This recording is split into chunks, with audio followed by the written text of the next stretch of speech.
Hi hello ನಮಸ್ತೆ very good evening to everybody. ಎಲ್ಲರಿಗೂ ಶುಭ ಸಾಯಂಕಾಲ.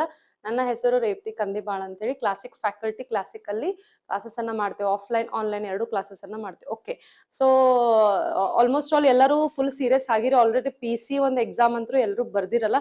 ಸೊ ಪಿ ಸಿ ಎಕ್ಸಾಮ್ ಅಂತೂ ಒಂದು ಲೈಕ್ ಹೆಂಗಿತ್ತಪ್ಪ ಅಂತಂದ್ರೆ ಅನ್ಪ್ರೆಡಿಕ್ಟೇಬಲ್ ಇತ್ತು ಅಂತ ನಾವು ಹೇಳ್ತೇವೆ.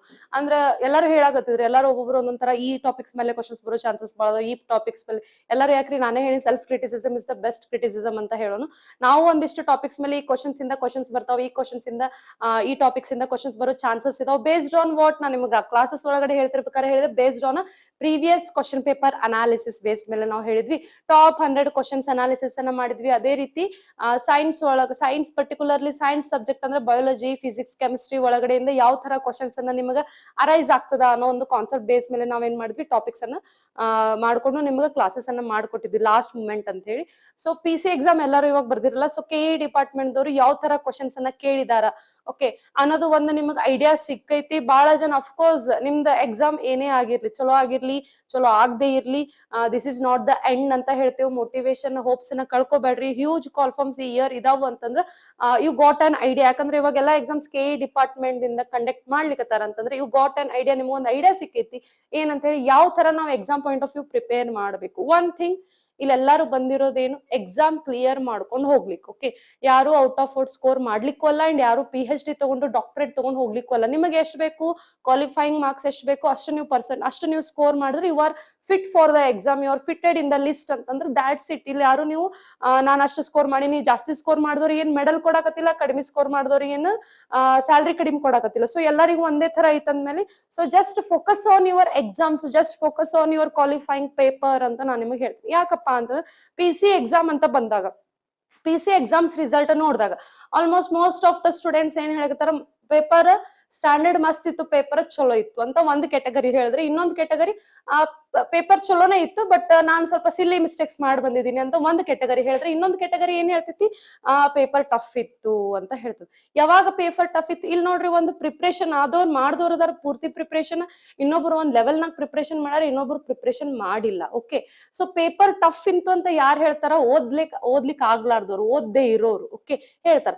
ಪೇಪರ್ ನಿಮಗ್ ಟಫ್ ಇತ್ತಂತಂದ್ರೆ ಇನ್ನೊಬ್ರಿಗೆ ಟಫ್ ಇದ್ದಿಲ್ಲ ಅಂತಂದ್ರೆ ಅದರ ಅರ್ಥ ಏನು, ಅವ್ರು ಓದ್ಯಾರವ್ರಿಗೆ ಬೇಕಾಗಿತ್ತು, ಅವ್ರು ಓದ್ಯಾರ ನಿಮಗ್ ಬೇಕಾಗಿದ್ರೆ ನೀವು ಓದ್ರಿ. ಇಂಟ್ರೆಸ್ಟ್ ಅಂತ ಒಂದು ಕಾನ್ಸೆಪ್ಟ್ ಬರ್ತೈತಿ ಇಲ್ಲಿ. ಸೊ ನಿಮಗೆ ಯಾವ್ದ್ರ ಮೇಲೆ ಇಂಟ್ರೆಸ್ಟ್ ಐತಿ ಅದ್ರ ಮೇಲೆ ನೀವು ಫೋಕಸ್ ಮಾಡ್ತೀರಿ. Okay, so better it's your life ಅಂತ ನಾವು ಹೇಳ್ತೇವೆ. ಓಕೆ, ಇಟ್ಸ್ ಯುವರ್ ಲೈಫ್, ನಿಮ್ದು ಲೈಫ್ ಐತಿ, ಒಂದು ಆಪರ್ಚುನಿಟಿ ಐತಿ. ಓಕೆ, ಸೊ ಇಲ್ಲಿ ಆಪರ್ಚುನಿಟೀಸ್ ಏನಾಗ್ತದ, ಲೈಫ್ ನ ಕ್ರಿಯೇಟ್ ಮಾಡ್ತದ. ಲೈಫ್ ಆಪರ್ಚುನಿಟೀಸ್ ಅನ್ನ ಕ್ರಿಯೇಟ್ ಮಾಡೋದಿಲ್ಲ, ಈ ಆಪರ್ಚುನಿಟೀಸ್ ಏನಾಗ್ತದ, ಲೈಫ್ ನ ಕ್ರಿಯೇಟ್ ಮಾಡ್ತದ ಅಂತ ನಾನು ನಿಮ್ಗೆ ಹೇಳ್ತೇನೆ. ಸೊ ಆಪರ್ಚುನಿಟೀಸ್ ಬಂದಾಗ ಯೂಸ್ ಮಾಡ್ಕೊಳ್ರಿ, ಆ ಆಪರ್ಚುನಿಟೀಸ್, ಪರ್ಟಿಕ್ಯುಲರ್ ಆಪರ್ಚುನಿಟೀಸ್ ಅನ್ನ ಯೂಸ್ ಮಾಡ್ಕೊಳ್ರಿ ಅಂತ ಹೇಳ್ತೇನೆ. ಯಾಕಂತಂದ್ರೆ ಆಪರ್ಚುನಿಟೀಸ್ ಪದೇ ಪದೇ ಪದೇ ಎಲ್ಲರಿಗೂ ಆಪರ್ಚುನಿಟೀಸ್ ಸಿಗಂಗಿಲ್ರಿ. Okay, so this is the last call form ಅಂತ ನಾವು ಹೇಳ್ಬೋದು. ಯಾಕಂತಂದ್ರೆ ಒಂದು ಜನರೇಷನ್ ಗೆ ಇದು ಲಾಸ್ಟ್ ಕಾಲ್ಫಾರ್ಮ್ ಅಂತ ನಾವು ಹೇಳ್ಬೋದು. ಅಪ್ಕಮಿಂಗ್ ಜನರೇಷನ್ ಮುಂದಾಗ್ತಾವ, ಬಟ್ ಇಲ್ಲಿ ಏಜ್ ಅಂತ ಬಂದಾಗ ಒಂದು ಜನರೇಷನ್ ಗೆ ಇದು ಲಾಸ್ಟ್ ಕಾಲ್ಫಾರ್ಮ್ ಅಂತ ಹೇಳಿದಾಗ ಸೊ ಬಿ ಸೀರಿಯಸ್ ಅಂತ ನಾವು ಹೇಳ್ತೀವಿ. ಎಷ್ಟೋ ಜನ ಆಲ್ರೆಡಿ ಓದ್ ಕುಂತಾರ, but still even P C exam ಒಳಗಡೆ they can't even score more than 40 marks ಅಂತ ಹೇಳ್ತೀವಿ. 40% ಗಿಂತಲೂ ಜಾಸ್ತಿ ಅವ್ರು ಸ್ಕೋರ್ ಮಾಡಕ್ ಆಗಿಲ್ಲ ಅಂತಂದ್ರೆ ನೀವ್ ಎಲ್ಲಿ ಎಡುಲಿಕ್ಕತ್ತೀರಿ ಅನ್ನೋದು ಒಂದ್ಸತಿ ಯೋಚನೆ ಮಾಡ್ಕೊಡ್ರಿ. ಓಕೆ, ಸೊ ಇವಾಗ ರೈಟ್ ನಾವು ಇವಾಗ ನಿಮ್ ಮುಂದೆ ಎಷ್ಟು ಕಾಲ್ಫಾರ್ಮ್ಸ್ ಅದಾವ, 3 ಕಾಲ್ಫಾರ್ಮ್ಸ್ ಅದಾವು. ಪಿ ಸಿ ಆಗಿರ್ಬೋದು, ಪಿ ಎಸ್ ಐ ಆಗಿರ್ಬೋದು, ವಿ ಎ ಒ ಆಗಿರ್ಬೋದು, ನೆಕ್ಸ್ಟ್ ಕೆ ಎ ಎಸ್ ಆಗಿರ್ಬೋದು. ಓಕೆ, ಇವು 4 ಕಾಲ್ಫಾರ್ಮ್ಸ್ ಏನದಾವಲ್ರಿ, these are the huge call forms ಅಂತ ನಾವು ಹೇಳ್ತೇವೆ. ಇಲ್ಲಿ P C, P S I, V O, K S ಯಾವುದೇ ಕಾಲ್ಫಾರ್ಮ್ ಇರ್ಲಿ, you have to study on a K S level ಅಂತ ಹೇಳ್ತೀವಿ.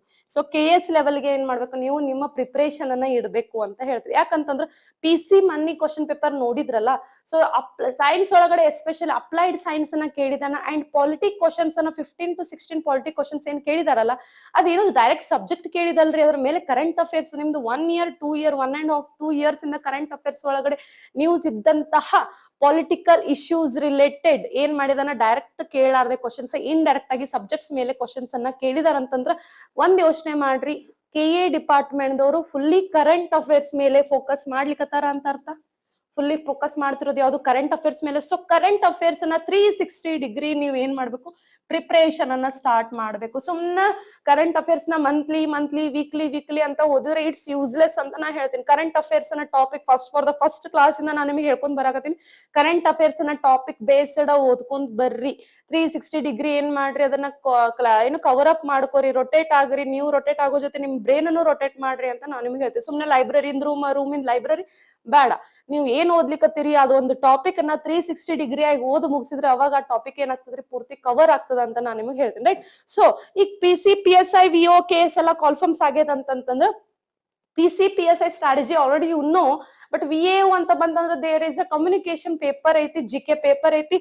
ಸೊ ಇಲ್ಲಿ KS ಅಂತ ಬಂತಂದ್ರೆ ಇಲ್ಲಿ KS ಏನೈತಿ, ಪ್ರಿಲಿಮ್ಸ್ ಐತಿ ಮತ್ತ ಮೇನ್ಸ್ ಐತಿ. ಹೌದಾ, ಪ್ರಿಲಿಮ್ಸ್ ಪ್ಲಸ್ ಮೇನ್ಸ್ ಎರಡು ಐತಿ. ಸೊ ಫಸ್ಟ್ ನೀವ್ ಏನ್ ಮಾಡ್ಬೇಕು, ಪ್ರಿಲಿಮ್ಸ್ ಕ್ಲಿಯರ್ ಮಾಡ್ಕೊಂಡು ಆಮೇಲೆ ಮೇನ್ಸ್ ನೀವು ಮುಂದೆ ಹೋಗ್ತೀರಿ. ಸೊ ಇಲ್ಲಿ ಪ್ರಿಲಿಮ್ಸ್ ಕ್ಲಿಯರ್ ಮಾಡಬೇಕು ಅಪ್ಪ ಅಂತಂದ್ರೆ, ಪ್ರಿಲಿಮ್ಸ್ ಎಕ್ಸಾಮ್ ನೀವು ಓದಬೇಕು ಅಂತಂದ್ರೆ, ಪ್ರಿಲಿಮ್ಸ್ ಎಕ್ಸಾಮ್ ನೀವು ಕ್ವಾಲಿಫೈ ಆಗ್ಬೇಕು ಅಂತಂದ್ರೆ ದೇರ್ ಇಸ್ ಒನ್ ಆಪರ್ಚುನಿಟಿ. ನಮ್ದು classic education coaching institute IAS KS study circle ಅಲ್ಲಿ ಈ ತಿಂಗಳ 20ನೇ ತಾರೀಕು ಏನೈತಪ್ಪ ಅಂತಂದ್ರ ಹೊಸ ಬ್ಯಾಚ್ ಸ್ಟಾರ್ಟ್ ಆಗ್ಲಿರ್ತದೆ. KS ಅದು ಹೊಸ ಬ್ಯಾಚ್, ಇಂಗ್ಲಿಷ್ ಮೀಡಿಯಂ ಮತ್ತು ಕನ್ನಡ ಮೀಡಿಯಂ ಇಬ್ಬರಿಗೂ ಸಪರೇಟ್ ಬ್ಯಾಚಸ್ ಸ್ಟಾರ್ಟ್ ಆಗ್ಲಿರ್ತದೆ ಈ ತಿಂಗಳ 20th ಆಗಸ್ಟ್ ಇಂದ ಹೊಸ ಬ್ಯಾಚಸ್ ರನ್ ಆಗ್ಲಿರ್ತವೆ. ಸೊ ನಿಮಗೆ 1-to-1 ಮೆಂಟರ್ಶಿಪ್ ಇರ್ತದ, ಚಲೋ ಫ್ಯಾಕಲ್ಟೀಸ್ ಇರ್ತಾರ. ನಮ್ಮಲ್ಲಿ ಫ್ಯಾಕಲ್ಟೀಸ್ ಹೆಂಗ್ ಅದಾರಪ್ಪ ಅಂತಂದ್ರ they also clear their prelims level, mains level and they went for interview level also. Okay ಅಂತಂದ್ರೆ KS ಪ್ರಿಲಿಮ್ಸ್ ನ ಕ್ಲಿಯರ್ ಮಾಡ್ಕೊಂಡು, ಮೇನ್ಸ್ ನ ಕ್ಲಿಯರ್ ಮಾಡ್ಕೊಂಡು, ಇಂಟರ್ವ್ಯೂ ಮಟ್ಟ ಹೋಗಿ ಬಂದಂತ ಫ್ಯಾಕಲ್ಟೀಸ್ ಅಂಡರ್ ನಿಮಗೆ ಏನಾಗ್ತದೆ, ಗೈಡೆನ್ಸ್ ಸಿಗ್ತದೆ. KS ಪ್ರಿಲಿಮ್ಸ್ ಲೆವೆಲ್ ನಿಮಗೆ ಗೈಡೆನ್ಸ್ ಸಿಗ್ತದ ಅಂತಂದ್ರ ಸೊ ಇಲ್ಲಿ ಆಫ್ಲೈನ್ ಕೋರ್ಸಸ್ ಅದಾವು ಅಂತ ನಾವು ಹೇಳ್ತೀವಿ. ಓಕೆ, ಸೊ 31ನೇ ತಾರೀಕು ತನ ನೀವು ಅಪ್ಲೈ ಮಾಡಬಹುದು. ಒಂದು last date, application last date ಎಲ್ಲ ಐತಿ 31ನೇ ತಾರೀಕು ತನ ಐತಿ. ಬಟ್ ನಿಮಗ 20ನೇ ತಾರೀಕಿಗೆ ಏನೈತಪ್ಪ ಅಂತಂದ್ರೆ ನಿಮ್ದು ಆಫ್ಲೈನ್ ಕೋರ್ಸ್ ಸ್ಟಾರ್ಟ್ ಆಗ್ತೈತಿ ಅಂತ ಹೇಳ್ತೇವೆ. ಸೊ ಸೆಪ್ಟೆಂಬರ್ ಅಲ್ಲಿ ನಿಮಗೆ ಏನೈತಿ, ಎಕ್ಸಾಮ್ ಐತಿ. ಸೊ KS ಎಕ್ಸಾಮ್ ಯಾವಾಗ ಐತಪ್ಪ ಅಂತಂದ್ರ ಸೆಪ್ಟೆಂಬರ್ ಒಳಗಡೆ ನಿಮಗೆ KS ಎಕ್ಸಾಮ್ ಐತಿ, ಪ್ರಿಲಿಮ್ಸ್ ಎಕ್ಸಾಮ್ ಐತಿ. ಸೊ ನಿಮ್ ಎಕ್ಸಾಮ್ ಪಾಯಿಂಟ್ ಆಫ್ ವ್ಯೂ ಯಾವ ತರ ಪ್ರಿಪೇರ್ ಆಗ್ಬೇಕು ಅಂದ್ರ ಇಲ್ಲಿ 3 months ಅಂದ್ರೆ 5 months, 3 months ಒಳಗಡೆ ನಿಮ್ಗೆ ಯಾವ ತರ ಪ್ರಿಪರೇಷನ್ ಅನ್ನ ನಾವು ಮಾಡ್ಕೊಡ್ಬೇಕು ಅಂತಂದ್ರ ವಿದಿನ್ 1 month or 2 month ಅನ್ಕೊಳ್ರಿ. ನಿಮಗ ಮೇನ್ ಏನ್ ಹೇಳ್ಕೊಡ್ತಾರ ಅಂತಂದ್ರ ಫಸ್ಟ್ ಮೇನ್ ಸಬ್ಜೆಕ್ಟ್ಸ್ ನ ಹಾಕ್ತಾರ. ಅದ್ರೊಳಗಡೆ ನಿಮಗೆ ಎಲ್ಲಾ ಸಬ್ಜೆಕ್ಟ್ ಯಾವ ಟೈಪ್ ಓದಬೇಕು, 1-to-1 ಮೆಂಟರ್ಶಿಪ್ ಇರ್ತದ, ಡೈಲಿ ಕ್ಲಾಸಸ್ ಇರ್ತದ. ಸೊ ನಿಮಗ್ ವೆಲ್ ಪ್ರಿಪೇರ್ ನ ಮಾಡಿಸ್ತಾರ. So this is the promise from our classic educational institute ಅಂತ ನಾನು ಹೇಳ್ತೀನಿ. ಓಕೆ, ನಿಮಗ್ ಬೆಸ್ಟ್ ಫ್ಯಾಕಲ್ಟೀಸ್ ಸಿಗ್ತಾರ. ಒಂದು ರೋಗವನ್ನು ನಿವಾರಣೆ ಆಗ್ಬೇಕಂದ್ರೆ ಯಾವ ತರ ಬೆಸ್ಟ್ ಮೆಡಿಸಿನ್ಸ್ ಬೇಕಲ್ಲ, ಅದೇ ರೀತಿ ಒಬ್ಬ ವ್ಯಕ್ತಿ ಒಂದು ಹುದ್ದೆಯಲ್ಲಿ ಆತ ಗುರಿಯನ್ನು ಸಾಧಿಸ್ಬೇಕಂತಂದ್ರೆ ಅವರಿಗೆ ಬೆಸ್ಟ್ ಗುರುಗಳು ಬೇಕಂತ ನಾವು ಹೇಳ್ತೇವಲ್ಲ. ಓಕೆ, ಸೊ ಆ ರೀತಿ ಬೆಸ್ಟ್ ಒಂದು ಫ್ಯಾಕಲ್ಟಿ ಟೀಮ್ ಧಾರವಾಡದಲ್ಲಿ ನಿಮ್ಗೆ ಸಿಗೋದು ಕೇವಲ ಏಕೈಕ ಕ್ಲಾಸಿಕ್ ಎಜುಕೇಶನ್ ಇನ್ಸ್ಟಿಟ್ಯೂಟ್ ಒಳಗಡೆ ಅಂತ ನಾವು ಹೇಳ್ತೇವೆ. ಓಕೆ, ಸೊ ಇವತ್ತು ಪಾರ್ಟ್ ಅಂತ ಬಂತಂದ್ರೆ ಸೊ ಯಾರ್ಯಾರು ಅಡ್ಮಿಷನ್ ಮಾಡ್ಸಂಗ್ ಇಂಟ್ರೆಸ್ಟ್ ಅದರಿ ಜಲ್ದಿ ಬಂದು ಅಡ್ಮಿಷನ್ ಮಾಡಿಸ್ಕೊಡ್ರಿ, ಸೀಟ್ಸ್ ನ ತಗೋರಿ, because limited seats are they. Okay, so ಬಂದು ಎನ್ಕ್ವೈರಿ ಮಾಡ್ಕೊರಿ. For more details we have given a number here. So call that number and get a more details about a batch. And ಇದ್ರ ಜೊತೆ ಏನಾಗ್ಲಿರ್ತದೆ, ನಿಮಗೆ banking IBPS course ಅನ್ನು start ಆಗ್ಲಿಕ್ಕತ್ತದ. ಎಷ್ಟನೇ ತಾರೀಕಿಂದ ಅಂತಂದ್ರೆ ಸೆಪ್ಟೆಂಬರ್ 10ನೇ ತಾರೀಕಿಂದ ನಿಮಗೆ ಸ್ಟಾರ್ಟ್ ಆಗ್ಲಿರ್ತದೆ. So who are interested in banking IBPS PO clerk ಎಲ್ಲಾನು ಕಾಲ್ಫರ್ಮ್ಸ್ ಆಗ್ಲಿರ್ತದೆ. ಶೆಡ್ಯೂಲ್ ಬಿಟ್ಟಿದ್ದಾರೆ central government. So who are interested in for that course they have to come and join for the particular course ಅಂತ ನಾವು ಹೇಳ್ತೀವಿ. Okay, so basic apart KS ಅಂತ ಬಂತಂದ್ರ okay, KS ನಾವ್ ಏನ್ ಮಾಡ್ಲಿಕ್ಕತ್ತೀವಿ, ಶೆಡ್ಯೂಲ್ ನ ಫಿಕ್ಸ್ ಮಾಡಿದೇವ್ ಅಂತಂದ್ಮೇಲೆ ಅಡ್ಮಿಷನ್ಸ್ ಅನ್ನ ಮಾಡ್ಕೊಳ್ರಿ. ನಿಮ್ಗೆ ಲೈಬ್ರರಿ ಫೆಸಿಲಿಟಿ ಐತಿ, 1-to-1 ಮೆಂಟರ್ಶಿಪ್ ಐತಿ. ಓಕೆ, ಡೌಟ್ ಕ್ಲಾರಿಫಿಕೇಶನ್ ಸೆಷನ್ ಐತಿ. ಸೊ ಏನ ಬೆಸ್ಟ್ ಮೆಂಟರ್ಸ್ ಇದಾರೆ ನಿಮಗ್ ಒಳಗಡೆ. So with the help of best guidance you can easily crack the prelims exam ಅಂತ ಹೇಳ್ತೀವಿ. ಸೊ ಇಲ್ಲಿ ಪ್ರಿಲಿಮ್ಸ್ ಅಂತ ಬಂತಂದ್ರ we have a strategy to clear prelims exam ಅಂತ ನಾವು ಹೇಳ್ತೀವಿ. ಒಂದು ಸ್ಟ್ರಾಟಜಿ ಐತ್ರಿ ಪ್ರಿಲಿಮ್ಸ್ ಎಕ್ಸಾಮ್. ಸೊ ಇಲ್ಲಿ KS ಅಂತ ಬಂತಂದ್ರೆ ಬಹಳಷ್ಟು ಜನ ಸ್ಟೂಡೆಂಟ್ಸ್ ಏನ್ ಡೌಟ್ ಐತಿ, KS ಪ್ರಿಲಿಮ್ಸ್, ಮೇನ್ಸ್ ಅಂದ್ರೂ ನೆಕ್ಸ್ಟ್ ಬಿಡ್ರಿ. ಪ್ರಿಲಿಮ್ಸ್ ಅನ್ನ ನಾವು ಹೆಂಗ್ ಕ್ಲಿಯರ್ ಮಾಡ್ಬೇಕು, KS ನಾವು ಏನ್ ಓದ್ಬೇಕು, ಓಕೆ KS ನಾವು ಏನ್ ಓದ್ಬೇಕು, ಏನ್ ಇಂಪಾರ್ಟೆಂಟ್ ಐತಿ. ಸೊ ಅದನ್ನ ಹೇಳೋಕ್ಕಿಂತ ಮುಂಚೆ ನಿಮಗೆ ಇನ್ನೊಂದು ಸುದ್ದಿ, ನಮ್ದು ಹೆಮ್ಮೆಯ ಸುದ್ದಿ ಹಂಚ್ಕೊಳ್ಬೇಕಂದ್ರೆ these all are our classic achievers. KS ಹುದ್ದೆಗೆ ಆಯ್ಕೆ ಆದಂತಹ ಕ್ಲಾಸಿಕ್ ವಿದ್ಯಾರ್ಥಿಗಳು ಅಂತ ನಾವು ಹೇಳ್ತೀವಿ. 2017-18 ಒಳಗಡೆ ನಡೆದಂತಹ KS ಎಕ್ಸಾಮ್ ಅಲ್ಲಿ ನಮ್ಮ ಕ್ಲಾಸಿಕ್ ಸಂಸ್ಥೆಯಿಂದ ಇಷ್ಟು ಜನ ವಿದ್ಯಾರ್ಥಿಗಳು ಏನಾಗಿದ್ರು, ಆಯ್ಕೆ ಆಗಿದ್ರು ನಮ್ಮ ಕ್ಲಾಸಿಕ್ ಸಂಸ್ಥೆಯಿಂದ ಅಂತಂದ್ರೆ. So think that how many best faculties mentorship programs are there in our classic educational institute ಅಂತ ನಾವು ಹೇಳ್ತೀವಿ. ಓಕೆ, ಸೊ ಇದೊಂದು ಖುಷಿ ಸುದ್ದಿ ಅಂತ ಹೇಳ್ತೀವಿ. Behalf of our classic educational, we congratulate them and we honor them and we tell them to scope upcoming to promote upcoming students also, to give a motivation to upcoming students also ಅಂತ ನಾವು ಹೇಳ್ತೀವಿ, right? So before going to okay, so KS exam ಅಂತ ಬಂತಂದ್ರ, KS ಅಂತ ಬಂತಂದ್ರ ಇಲ್ಲಿ 2 strategies divide ಆಗ್ತೈತಿ. ಇಲ್ಲಿ ಏನ 3 ಬರ್ತಾವಂತ ಅನ್ಕೊಡ್ರಿ. ಒಂದು ಪ್ರಿಲಿಮ್ಸ್ ಬರ್ತೈತಿ, ಒಂದು ಮೇನ್ಸ್ ಬರ್ತೈತಿ, ಇನ್ನೊಂದು ಇಂಟರ್ವ್ಯೂ ಪ್ಯಾನಲ್ ಅಂತ ಬರ್ತದೆ, ಓಕೆ. ಸೊ ನೀವು ಪ್ರಿಲಿಮ್ಸ್ ಕ್ಲಿಯರ್ ಮಾಡ್ಬೇಕು. ಫಸ್ಟ್ ಆಫ್ ಆಲ್ ಬಹಳ ಜನ ಸ್ಟೂಡೆಂಟ್ಸ್ ಎಡುವುದೆಯಲ್ಲಿ ಪ್ರಿಲಿಮ್ಸ್ ಒಳಗಡೆ ಎಡುತ್ತಾರೆ. ಇವೊಂದು they have a huge knowledge, ಅವ್ರಿಗೆ ಹ್ಯೂಜ್ ನಾಲೆಜ್ ಇದ್ರು ಸುತ್ತಕ್ಕೂ ಸೊ ಪ್ರಿಲಿಮ್ಸ್ ಒಳಗಡೆ ಎಡುತ್ತಾರೆ. ಯಾಕ ಪ್ರಿಲಿಮ್ಸ್ ಒಳಗಡೆ ನೀವ್ ಏನ್ ಓದ್ಕೋಬೇಕು? ಇಲ್ಲಿ ಪ್ರಿಲಿಮ್ಸ್ ಅಂತ ಬಂತಂದ್ರ ನಿಮಗ್ ಪೇಪರ್ 1 ಐತಿ, ಅದೇ ರೀತಿ ಪೇಪರ್ 2 ಐತಿ. ಪೇಪರ್ 1, ಪೇಪರ್ 2 ಇದು 100 ಕ್ವಶನ್ಸ್, ಇದು 100 ಕ್ವಶನ್ಸ್ ಇಂಟು 2. ಸೊ ಟೋಟಲ್ ಎಷ್ಟು ಮಾರ್ಕ್ಸ್ ಇಂದ? 400 ಮಾರ್ಕ್ಸ್ ಇಂದ ಐತ್ರಿ. 200 ಕ್ವಶನ್ಸ್ 400 ಮಾರ್ಕ್ಸ್ ಅಂದ್ರೆ ಒಂದು ಕ್ವಶನ್ಗೆ ಎಷ್ಟೈತಿ? 2 ಮಾರ್ಕ್ಸ್ ಐತಿ, ಹೌದಾ? 2 ಮಾರ್ಕ್ಸ್ ಐತಿ. ಸೊ ಇಲ್ಲಿ ನೀವ್ ಏನ್ ಮಾಡಕ್, ಪೇಪರ್ 1 ಅನ್ನ ಪೇಪರ್ 2 ನ ಯಾವ ತರ ನೀವು ಡಿವೈಡ್ ಮಾಡ್ಕೋಬೇಕು? ಪೇಪರ್ 1 ಒಳಗಡೆ ಯಾವ್ದ್ರ ಮೇಲೆ ವೇಟೇಜ್ ಜಾಸ್ತಿ ಇರ್ತದ, ಪೇಪರ್ 2 ಒಳಗಡೆ ವೇಟೇಜ್ ಯಾವ್ದ್ರ ಮೇಲೆ ಜಾಸ್ತಿ ಇರ್ತದೆ. ಈಗ ಪೇಪರ್ 1 ಒಳಗಡೆನೆ ನಾವು 2 ಕಾನ್ಸೆಪ್ಟ್ಸ್ ಆಗಿ ಡಿವೈಡ್ ಮಾಡ್ಕೊಳ್ಳೋಣ. ಫಸ್ಟ್ 40 ಕ್ವಶನ್ಸ್ ನಿಮಗೆ ಎಕ್ಸಾಮ್ಸಿಗೆ ಎದರ್ ಮೇಲೆ ಜಾಸ್ತಿ ಕೇಳ್ತಾರ? ಮೊದಲ 40 ಕ್ವಶನ್ಸ್ ಅಂದ್ರೆ ಸೀರಿಯಲ್ ವೈಸ್ ಇರ್ಬೇಕಂತೇನಿಲ್ಲ. I am just saying 40 questions based on either ಮೇಲೆ ಅಂತಂದ್ರೆ international and national events ಅಂತ ಹೇಳ್ತೇವೆ. International and national events ಅಂತ ನಾವು ಹೇಳ್ತೇವೆ. ಇಂಟರ್ನ್ಯಾಷನಲ್ ಅಂಡ್ ನ್ಯಾಷನಲ್ ಇವೆಂಟ್ಸ್ ಅಂತ ನಾವು ಹೇಳ್ತೀವಿ. ಅಂದ್ರ ಇಲ್ಲಿ ನಿಮ್ಗೆ ಈ 40 ಕ್ವಶನ್ಸ್ ಟಾಪಿಕ್ 40 ಕ್ವಶನ್ಸ್ ನಿಮ್ಮ ಪೇಪರ್ 1 ಒಳಗಡೆ 40 ಕ್ವಶನ್ಸ್ ಯಾವ್ದ್ರ ಮೇಲೆ ಕೇಳ್ತಾನ? ಅಂತಾರಾಷ್ಟ್ರೀಯ ಮತ್ತು ರಾಷ್ಟ್ರೀಯ ಸುದ್ದಿಗಳ ಮೇಲೆ ಕೇಳ್ತಾನ. ಅಂತಾರಾಷ್ಟ್ರೀಯ ಮತ್ತು ರಾಷ್ಟ್ರೀಯ ಅಂತಂದ್ರೆ ಏನ್ ಬಂದು ಇಲ್ಲಿ ಟಾಪಿಕ್ಸ್ ಬರ್ತಾವ. ಕರೆಂಟ್ ಅಫೇರ್ಸ್ ನ ನೀವು ಓದ್ತೀರಿ, ಟಾಪಿಕ್ಸ್ ಅನ್ನ ಓದ್ತೀರಿ. ಇಟ್ ಮೇ ಬಿ ಇಂಟರ್ನ್ಯಾಷನಲ್ ಅಂತಾರಾಷ್ಟ್ರೀಯ ಮತ್ತು ರಾಷ್ಟ್ರೀಯ ಪ್ರಶಸ್ತಿಗಳಾಗಿರ್ಬೋದು, ಅವಾರ್ಡ್ಸ್ ಅಂತ ಹೇಳ್ತೀವಿ, ಹೌದಾ? ಬೆಸ್ಟ್ ಎಕ್ಸಾಂಪಲ್ ನೋಬೆಲ್ ಪ್ರೈಸ್ ತಗೊಳ್ರಿ. ಈಗ ನೋಬೆಲ್ ಪ್ರೈಸ್ ಅನ್ನೋದು ಯಾವಾಗ ಸ್ಟಾರ್ಟ್ ಆಯ್ತು? ಓಕೆ, ಯಾವಾಗ ಸ್ಟಾರ್ಟ್ ಆಯ್ತು? ಅದ್ರ ಫಸ್ಟ್ ರೆಸಿಪಿಯಂಟ್ ಯಾರದಾರ? ಓಕೆ, ಭಾರತದ ಒಳಗಡೆ ಬಂತಂತಂದ್ರ ನ್ಯಾಷನಲಿ ಅಂತ ಬಂತಂದ್ರೆ ಎಷ್ಟು ಜನ ಇಲ್ಲಿವರೆಗೂ ಭಾರತದ ಎಷ್ಟು ಜನ ಅದನ್ನ ಅವಾರ್ಡ್ ಅನ್ನ ತಗೊಂಡಾರ?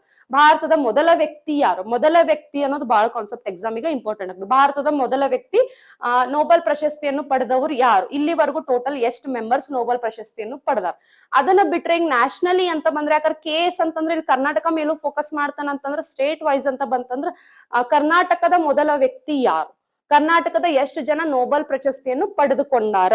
ಇನ್ನೊಂದು ಕಾನ್ಸೆಪ್ಟ್ ಏನ್ ಬರ್ತದಪ್ಪ ಅಂದ್ರೆ 2020ರಿಂದ ಆಲ್ಮೋಸ್ಟ್ ಆಲ್ ಎಲ್ಲಾ ಎಕ್ಸಾಮ್ಸ್ ಒಳಗೂ ಒಂದು ಕಾನ್ಸೆಪ್ಟ್ ಮೇಲೆ ಕ್ವಶನ್ ಬರ್ತದೆ, ಮೊದಲ ಮಹಿಳೆ ಅಂತ. ಹೌದು, ಯಾಕೆ 2020 ಅಂತಂದ್ರೆ ಪ್ರೀವಿಯಸ್ ಕ್ಲಾಸ್ ಒಳಗಡೆ ನಾನು ನಿಮ್ಗೆ ಹೇಳಿನ ಬಬಿತಾ ಪೂನಂ ಕೇಸ್ ಇಂದ ಮೊದಲ ಮಹಿಳೆ ಅನ್ನೋ ಒಂದು ಕಾನ್ಸೆಪ್ಟ್ ಸ್ಟಾರ್ಟ್ ಆಯ್ತು ಅಂತ ಹೇಳಿ. ಸೊ ಮೊದಲ ಮಹಿಳೆ ನೋಬೆಲ್ ಪ್ರಶಸ್ತಿಯನ್ನು ಪಡೆದಂತ ಮೊದಲ ಮಹಿಳೆ ಯಾರಂತ ನಿಮಗೆ ಎಕ್ಸಾಮಿಗೆ ಕೇಳಬಹುದು ಕ್ವಶನ್ಸ್. ಸೊ ಮೊದಲ ಮಹಿಳೆ ಅನ್ನೋ ಒಂದು ಕಾನ್ಸೆಪ್ಟ್ ನಿಮಗೆ ಎಕ್ಸಾಮ್ ಪಾಯಿಂಟ್ ಆಫ್ ವ್ಯೂ ಬಹಳ ಇಂಪಾರ್ಟೆಂಟ್ ಐತಿ ಅಂತ ಹೇಳ್ತೀವಿ. ಸೊ ಇಲ್ಲಿ ಅವಾರ್ಡ್ಸ್ ಅಂತ ಆಯ್ತಂತಂದ್ರೆ ನೆಕ್ಸ್ಟ್ ಇಲ್ಲಿ ಆರ್ಗನೈಸೇಷನ್ಸ್ ಅಂತ ಬರ್ತೀವಿ. ಅಂತಾರಾಷ್ಟ್ರೀಯ ಸಂಸ್ಥೆಗಳು ಅಂತ ನಾವು ಬರ್ತೀವಿ. ಯಾವುದು? ಅಂತಾರಾಷ್ಟ್ರೀಯ ಸಂಸ್ಥೆಗಳು, ಆರ್ಗನೈಸೇಷನ್ಸ್ ಅಂತ ಬರ್ತೀವಿ. ಆರ್ಗನೈಸೇಷನ್ಸ್ ಬತ್ತಂದ್ರೆ ನೀವು ಏನ್ ಫೋಕಸ್ ಮಾಡ್ಬೇಕು ಇಲ್ಲಿ? ಆರ್ಗನೈಸೇಷನ್ಸ್ ಯಾವಾಗ ಎಸ್ಟಾಬ್ಲಿಷ್ ಆಯ್ತು? ಈ ಆರ್ಗನೈಸೇಷನ್ ಎಸ್ಟಾಬ್ಲಿಷ್ ಯಾವಾಗ ಆಯ್ತು? ಇದರ ಮೆಂಬರ್ಸ್ ಎಷ್ಟು ಜನ ಇದ್ದಾರ? ಮತ್ತ ಇದರಿಂದ ಈ ಒಂದು ಯಾವ್ದೋ ಒಂದು ಆರ್ಗನೈಸೇಷನ್ ಮೀಟಿಂಗ್ ಅನ್ನ ಮಾಡಿದಾಗ, ಓಕೆ, ಒಂದು ಕಾನ್ಫರೆನ್ಸ್ ಅನ್ನ ಕಂಡಕ್ಟ್ ಮಾಡಿದಾಗ ಆ ಕಾನ್ಫರೆನ್ಸ್ ಅಲ್ಲಿ ಮೂಡಿ ಬಂತಹ ಉದ್ದೇಶಗಳು ಏನದ, ಪರ್ಪೋಸ್ ಏನೈತಿ, ಆ ಕಾನ್ಫರೆನ್ಸ್ ಒಳಗಡೆ ಏನೇನು ಡಿಸಿಷನ್ಸ್ ಆದವು, ಏನೇನು ನಿರ್ಧಾರಗಳನ್ನ ತೆಗೆದುಕೊಂಡ್ರು, ಹೌದಾ? ಭಾರತದ ರಿಲೇಟೆಡ್ ಆಗಿರ್ಬೋದು, ರಾಷ್ಟ್ರೀಯ ಆಗಿರ್ಬೋದು, ಅಂತಾರಾಷ್ಟ್ರೀಯ ಆಗಿರ್ಬೋದು, ಜಗತ್ತಿನ ಅಡಿಯಲ್ಲಿ ಆಗಿರ್ಬೋದು, ಏನು ಅವ್ರ ಉದ್ದೇಶ ಇತ್ತು ಆ ಕಾನ್ಫರೆನ್ಸ್ ಇಂದ ಏನೇನು ಹೊರಹೊಮ್ಮಿತ್ತು ಅನ್ನೋದೊಂದು ನಿಮಗೆ ಏನ್ ಬಿಡ್ತಾರ ಲಿಸ್ಟ್ ಬಿಡ್ತಾರ. ಸೊ ಅದನ್ನ ನೀವ್ ಏನ್ ಮಾಡ್ಬೇಕು, ಓದ್ಕೋಬೇಕು. ಯಾಕಂತಂದ್ರೆ KS ಅಂತ ಬಂತಂದ್ರೆ ಇಲ್ಲಿ 1 ಲೈನ್ ಕ್ವಶನ್ಸ್ ಇರಂಗಿಲ್ಲ. Rare questions, rarest the rare questions ಎಲ್ಲೋ ನಿಮಗೆ 1 ಲೈನ್ ಕ್ವಶನ್ ಸಿಗ್ತಾವು ಅಂತಂದ್ರೆ, ಸೊ ಇಲ್ಲಿ ಫುಲ್ಲಿ ನಿಮಗೆ ಏನ್ ಸಿಗ್ತದ ಅಂದ್ರೆ ಸ್ಟೇಟ್ಮೆಂಟ್ ಬೇಸ್ಡ್ ಕ್ವಶನ್ಸ್ ಅಲ್ಲಿ ಇಲ್ಲಿ ನಿಮ್ಗೆ ಸಿಗ್ತಾವ. ಸೊ ಇಲ್ಲಿ ಪೇಪರ್ 1 ಒಳಗಡೆ ಫಸ್ಟ್ 40 ಕ್ವಶನ್ಸ್ ಅಂತಂದ್ರೆ ನ್ಯಾಷನಲ್ ಮತ್ತೆ ಇಂಟರ್ನ್ಯಾಷನಲ್ ಆರ್ಗನೈಸೇಷನ್ಸ್ ಅಂತಂದ್ರೆ ನೀವು ಇದ್ರ ಮೇಲೆ ಜಾಸ್ತಿ ಫೋಕಸ್ ಮಾಡ್ಬೇಕಾಗ್ತದ. 40 ಕ್ವಶನ್ಸ್ ಬಿಟ್ರೆ ಇನ್ನು 60 ಕ್ವಶನ್ಸ್ ಇಲ್ಲಿ ನ್ಯಾಷನಲ್ ಇಂಟರ್ನ್ಯಾಷನಲ್ ಆರ್ಗನೈಸೇಷನ್ ಮತ್ತಂತಂದ್ರೆ ಇನ್ನೊಂದು ಪಾರ್ಟ್ ನೀವು ಏನ್ ನೋಡ್ಕೋಬೇಕಂತಂದ್ರೆ, ಯಾವಾಗ್ಲೂ ನೀವು ಇಂಡಿಯಾ ರಿಲೇಟೆಡ್ ಎಕ್ಸಾಮ್ಸ್, ಇಂಡಿಯಾದ ಒಳಗಡೆ ಎಕ್ಸಾಮ್ಸ್ ಬರೀಲಿಕ್ಕತ್ತೀರ ಅಂದ್ರೆ ಒಂದು ಇಂಡಿಯಾದ ರಿಲೇಟೆಡ್, ಇನ್ನೊಂದು ಕರ್ನಾಟಕ ಸ್ಟೇಟ್ ದವ್ರ ಆಗಿರ ಅಂದ್ರೆ ಕರ್ನಾಟಕ ರಿಲೇಟೆಡ್. ಯಾವುದೇ ಒಂದು ಆರ್ಗನೈಸೇಷನ್ ಮೀಟಿಂಗ್ ಕಾನ್ಫರೆನ್ಸ್ ಆದಾಗ ಸೊ ಕರ್ನಾಟಕ ರಿಲೇಟೆಡ್ ಅದಕ್ಕೆ ಏನೇನ್ ಯೂಸ್ ಆಗುವಂತವು, ಇಂಡಿಯಾ ರಿಲೇಟೆಡ್ ಅದ್ರೊಳಗಡೆ ಏನೇನ್ ಯೂಸ್ ಆಗುವಂತ ಉದ್ದೇಶಗಳು ಅದಾವು ಅನ್ನೋದನ್ನ ನೀವು ನೋಡ್ಕೋಬೇಕು. ಅಂದ್ರೆ ಇದರಿಂದ ಏನ್ ಡಿಕ್ಲರೇಷನ್ ಆಗೈತಿ, ಕಾನ್ಫರೆನ್ಸ್ ಒಳಗಡೆ ಡಿಕ್ಲರೇಷನ್ ಏನ್ ಮಾಡಿದಾರೆ, ಏನ್ ಕಮಿಟ್ಮೆಂಟ್ಸ್ ತಗೊಂಡಾರ ಅನ್ನೋದು ನಿಮ್ಮ ಎಕ್ಸಾಮ್ ಪಾಯಿಂಟ್ ಆಫ್ ವ್ಯೂ ಏನಾಗ್ತದ, ಬಹಳ ಇಂಪಾರ್ಟೆಂಟ್ ಆಗ್ತದ ಅಂತ ಹೇಳ್ತೀವಿ. ಕಮಿಟ್ಮೆಂಟ್ಸ್ ಆಗಿರ್ಬೋದು, ಡಿಕ್ಲರೇಷನ್ಸ್ ಆಗಿರ್ಬೋದು, ಪರ್ಪಸಸ್ ಆಗಿರ್ಬೋದು, ಸೊ ಇವ್ರದ್ದು ಉದ್ದೇಶ ಏನಿತ್ತು, ಅದು ಏನೇನೈತಲ್ಲ ಅದೆಲ್ಲಾನು ನೀವು ನೀಟಾಗಿ ಓದ್ಕೋಬೇಕಾಗ್ತದೆ. ಯಾಕಂದ್ರೆ ಇಲ್ಲಿ ಸ್ಟೇಟ್ಮೆಂಟ್ಸ್ ಒಳಗಡೆ ಕ್ವಶನ್ಸ್ ಅನ್ನ ಕೇಳೋ ಸಾಧ್ಯತೆಗಳು ಬಾಳ ಅಂದ್ರೆ ಬಾಳ ಅದಾವ. ಕೇಳೋ ಸಾಧ್ಯತೆ ಬಾಳ ಅದಾವಲ್ಲ, ಕೇಳೇ ಕೇಳ್ತಾರೆ. ಓಕೆ, ಸೊ ಇದು ಪೇಪರ್ 1 ಕಾನ್ಸೆಪ್ಟ್. ಪೇಪರ್ 2 ಅಂತ, ಸೊ ಪೇಪರ್ 1 ಒಳಗಡೆ ಇದು first 40 questions, next 60 questions based on humanity ಅಂತ ಹೇಳ್ತೀವಿ. ಹ್ಯೂಮ್ಯಾನಿಟಿ ಅಂದ್ರ ಇಲ್ಲಿ ಜಿಯೋಗ್ರಫಿ ಆಗಿರ್ಬೋದು, ಪಾಲಿಟಿಕ್ಸ್ ಆಗಿರ್ಬೋದು, ಪಾಲಿಟಿ ಆಗಿರ್ಬೋದು, ನೆಕ್ಸ್ಟ್ ಹಿಸ್ಟ್ರಿ ಆಗಿರ್ಬೋದು, ನೆಕ್ಸ್ಟ್ ಎಕನಾಮಿಕ್ಸ್ ಆಗಿರ್ಬೋದು, ಇನ್ನೊಂದು ಬರ್ತದ ಸೈನ್ಸ್ ಅಂಡ್ ಟೆಕ್ ಅಂತ, ಸೈನ್ಸ್ ಅಂಡ್ ಟೆಕ್ ಅಂತ ಹೇಳ್ತೇವೆ. ಸೊ ಇಲ್ಲಿ most of the questions they asked on humanity ಅಂತ ಬಂತಂದ್ರ ಜಿಯೋಗ್ರಫಿ ರಿಲೇಟೆಡ್ ಕ್ವಶನ್ಸ್ ಅನ್ನ ಕೇಳ್ತಾರ, ಪಾಲಿಟಿ ರಿಲೇಟೆಡ್ ಕ್ವಶನ್ಸ್ ಅನ್ನ ಕೇಳ್ತಾರ, history related, environment related, EVS related ಅನ್ನೋ ಕ್ವಶನ್ಸ್ ಅನ್ನ ಕೇಳ್ತಾರ. ಅದೇ ರೀತಿ ಎಕನಾಮಿಕ್ಸ್ ರಿಲೇಟೆಡ್ ಕ್ವಶನ್ಸ್ ಅನ್ನ ಕೇಳ್ತಾರೆ. ಇವು ಕ್ವಶನ್ಸ್ ಎದ್ರ ಬೇಸ್ ಮೇಲೆ ಕೇಳ್ತಾರಪ್ಪ ಅಂದ್ರ ಕರೆಂಟ್ ಅಫೇರ್ಸ್ ನ ಲಿಂಕ್ ಮಾಡ್ಕೊಂಡು ಕ್ವಶನ್ಸ್ ಅನ್ನ ನಿಮ್ಗೆ ಕೇಳ್ತಾರ ಅಂತ ಹೇಳ್ತೀವಿ. ಕರೆಂಟ್ ಅಫೇರ್ಸ್ ಬೇಸ್ಡ್ ನಿಮ್ಗೆ ಏನಾಗ್ತದ ಕ್ವಶನ್ಸ್ ಅನ್ನ ಕೇಳ್ತಾರ ಅಂತ ನಾವು ಹೇಳ್ತೀವಿ. ಅಂದ್ರೆ ಇಲ್ಲಿ ಪರ್ಟಿಕ್ಯುಲರ್ ಸ್ಪೆಸಿಫಿಕ್ ಮ್ಯಾಟರ್ಸ್ ಅನ್ನ ನೀವು ನೋಡ್ಕೋಬೇಕಾಗ್ತದೆ, ಸ್ಪೆಸಿಫಿಕ್ ಮ್ಯಾಟರ್ಸ್ ಅನ್ನ ನೀವು ಓದ್ಕೋಬೇಕಾಗ್ತದ ಅಂತ ಹೇಳ್ತೀವಿ.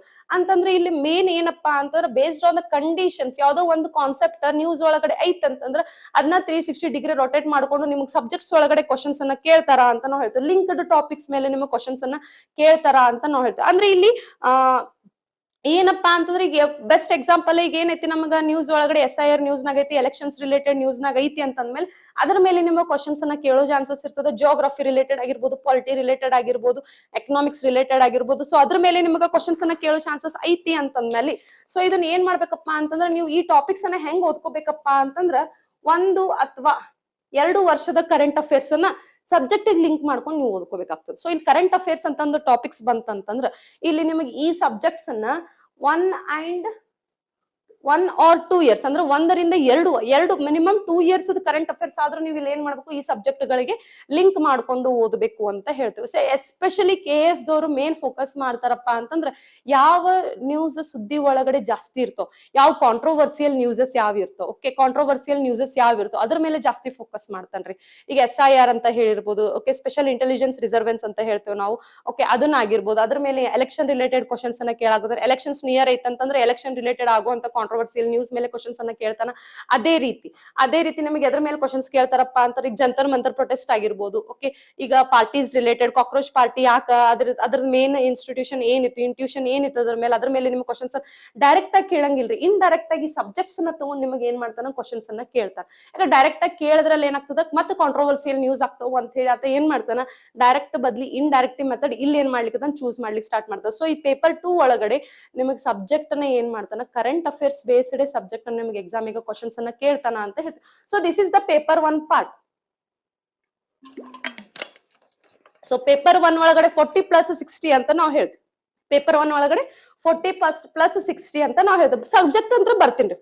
ಸಬ್ಜೆಕ್ಟ್ ಅಂತ ಬಂದ ಪರ್ಟಿಕ್ಯುಲರ್ ಸಬ್ಜೆಕ್ಟ್ಸ್ ಒಳಗಡೆ ಯಾವ ಟೈಪ್ ಕ್ವಶನ್ಸ್ ಅನ್ನ ಕೇಳ್ತಾನ ಅಂತ ಹೇಳ್ತೀವಿ. ಜಸ್ಟ್ ಈಗ ಪೇಪರ್ 1 ಪಾರ್ಟ್ ಅಂತೂ ಅರ್ಥ ಆಯ್ತಾ. 40+60 ಅನ್ನೋ ಕಾನ್ಸೆಪ್ಟ್ ಇಲ್ಲಿ 40 ಮಾರ್ಕ್ಸ್ ನೀವ್ ಏನ್ ಓದ್ಕೋಬೇಕು, 60 ಮಾರ್ಕ್ಸ್ ನೀವ್ ಏನ್ ಓದ್ಕೋಬೇಕು.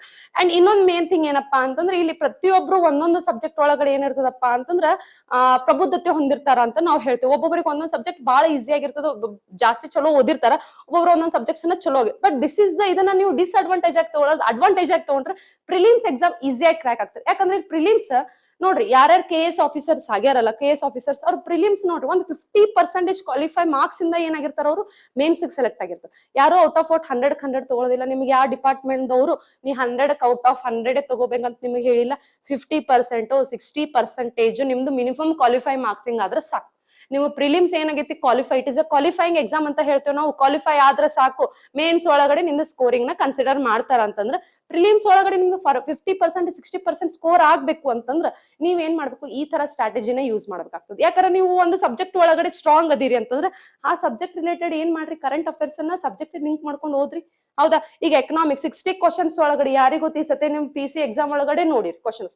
ಹಿಸ್ಟ್ರಿ ಮೇಲೆ ಕ್ವಶನ್ಸ್ ಜಾಸ್ತಿ ಕೇಳನ್, ಪಾಲಿಟಿ ಮೇಲೆ ಕೇಳನ್, ಸೈನ್ಸ್ ಮೇಲೆ ಕೇಳನ್, ಎಕನಾಮಿಕ್ಸ್ ಮೇಲೆ ಅಷ್ಟು ಕ್ವಶನ್ಸ್ ಇಲ್ಲ, ಕರೆಂಟ್ ಅಫೇರ್ಸ್ ಮೇಲೆ ಕ್ವಶನ್ಸ್ ಅನ್ನ ಕೇಳಿದ. ಹೌದು, ನೀವು ಪಾಲಿಟಿ ಒಂದೇ ಸಬ್ಜೆಕ್ಟ್ ನ 360 ಡಿಗ್ರಿ ಪಾಲಿಟಿ ಒಳಗಡೆ ನೀವು ಚಲೋ ಸ್ಕೋರ್ ಇತ್ತು, ಅಟ್ಲೀಸ್ಟ್ ನೀವು ಒಂದು ಆ ಸಬ್ಜೆಕ್ಟ್ಸ್ ಒಳಗಡೆ ಅಟ್ಲೀಸ್ಟ್ ಒಂದು 2 ಸಬ್ಜೆಕ್ಟ್ಸ್ ಒಳಗಡೆ ಚಲೋ ಇರ್ತದೆ ನಿಮ್ದು. 3 ಸಬ್ಜೆಕ್ಟ್ಸ್ ಒಳಗಡೆ ಆದ್ರೂ ಚಲೋ ಇರ್ತದೆ. ಆ 3 ಸಬ್ಜೆಕ್ಟ್ ಅನ್ನ ಏನ್ ಮಾಡ್ರಿ, 360 ಡಿಗ್ರಿ ಸರೌಂಡಿಂಗ್ ಓದ್ಲಿಕ್ಕೆ ಸ್ಟಾರ್ಟ್ ಮಾಡ್ರಿ. ಇನ್ನ 3 ಸಬ್ಜೆಕ್ಟ್ ಆಪ್ಷನ್ ಬಿಡ್ರಿ, ಬೇಸಿಕ್ ನ ಓದ್ಕೊಡ್ರಿ ಸಾಕು. ಯಾರಿಗೂ ಲಿಂಕ್ ಆದ್ರೂ ಯಾಕಂದ್ರೆ ಸ್ಟೇಟ್ಮೆಂಟ್ಸ್ ಒಳಗಡೆ ನಿಮಗೆ ಎಲಿಮಿನೇಷನ್ ಮೆಥಡ್ ಗೊತ್ತಿತ್ತಪ್ಪ ಅಂತಂದ್ರ ನೀವೇನ್ ಮಾಡ್ತೀರಿ, ಈಸಿಯಾಗಿ ಎಲಿಮಿನೇಟ್ ಮಾಡಿ ಆನ್ಸರ್ ನ ಚೂಸ್ ಮಾಡಕ್ ಟ್ರೈ ಮಾಡೇ ಮಾಡ್ತೀರಿ. ಓಕೆ, ಯಾಕಂತಂದ್ರೆ ನಿಮಗ ಈ 3 ಸಬ್ಜೆಕ್ಟ್ ಒಳಗಡೆ ಆಲ್ಮೋಸ್ಟ್ ಆಲ್ ನಿಮ್ದು 50% ಸ್ಕೋರಿಂಗ್ ಕವರ್ ಆಗಿರ್ತೈತಿ, ಹಾಗೆ ಆಗಿರ್ತದ. ಸೊ ಇನ್ನ ಒಂದು 10% ಇನ್ನ 3 ಸಬ್ಜೆಕ್ಟ್ಸ್ ಒಳಗಡೆ ಬೇಸಿಕ್ ನಾಲೆಜ್ ಇಂದ ನೀವು ಕವರ್ ಮಾಡ್ಕೊಂತೀರಿ. ಹೌದು, so this is about a paper 1 ಅಂತ ನಾವು ಹೇಳ್ತೀವಿ. ಇದು ಪೇಪರ್ 1. ಸೊ ನೆಕ್ಸ್ಟ್ ಇಲ್ಲಿ ಪೇಪರ್ 2 ಅಂತ ಬಂತಂದ್ರೆ, ಓಕೆ, ಪೇಪರ್ 2 ಒಳಗಡೆ ನಾವು ಏನ್ ಮಾಡ್ಕೋಬೇಕಪ್ಪ ಅಂದ್ರೆ 40 + 30 + 30 ಅಂತ ಒಂದು ಕಾನ್ಸೆಪ್ಟ್ ಬರ್ತದೆ.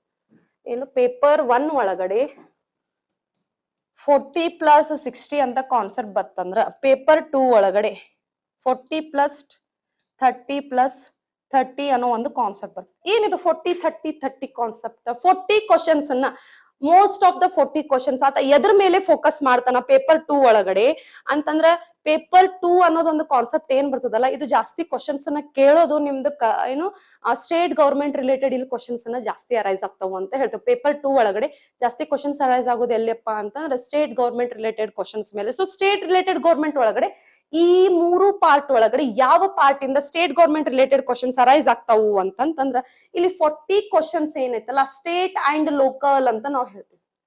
ಸ್ಟೇಟ್ ಅಂಡ್ ಲೋಕಲ್ ಅಂತ ಹೇಳ್ತೀವಿ. 40 questions arise you from a state department, state government related exam. ಅಂದ್ರೆ ಸ್ಟೇಟ್ ರಿಲೇಟೆಡ್ ಏನೇನ್ ಕರೆಂಟ್ ಅಫೇರ್ಸ್ ನಿಮಗೆ ನ್ಯೂಸ್ ಒಳಗಡೆ ಅದಲ್ಲ ಅದ್ರ ಮೇಲೆ ನಿಮಗೆ ಎಕ್ಸಾಮ್ಸ್ ಗೆ ಕ್ವಶನ್ಸ್ ಅನ್ನ ಕೇಳ್ತಾನ ಅಂತ ಹೇಳ್ತೀವಿ. State and local current affairs base ಮೇಲೆ ನಿಮ್ಗೆ ಎಕ್ಸಾಮ್ ಗೆ ಕ್ವಶನ್ಸ್ ಏನು state and local state and local current affairs ಅಂತ ಬಂದ್ರೆ ಬೆಸ್ಟ್ ಎಕ್ಸಾಂಪಲ್ ಈಗ ಅವಾರ್ಡ್ಸ್ ಅಂತಾನೆ ತಗೊಳ್ಳಿ.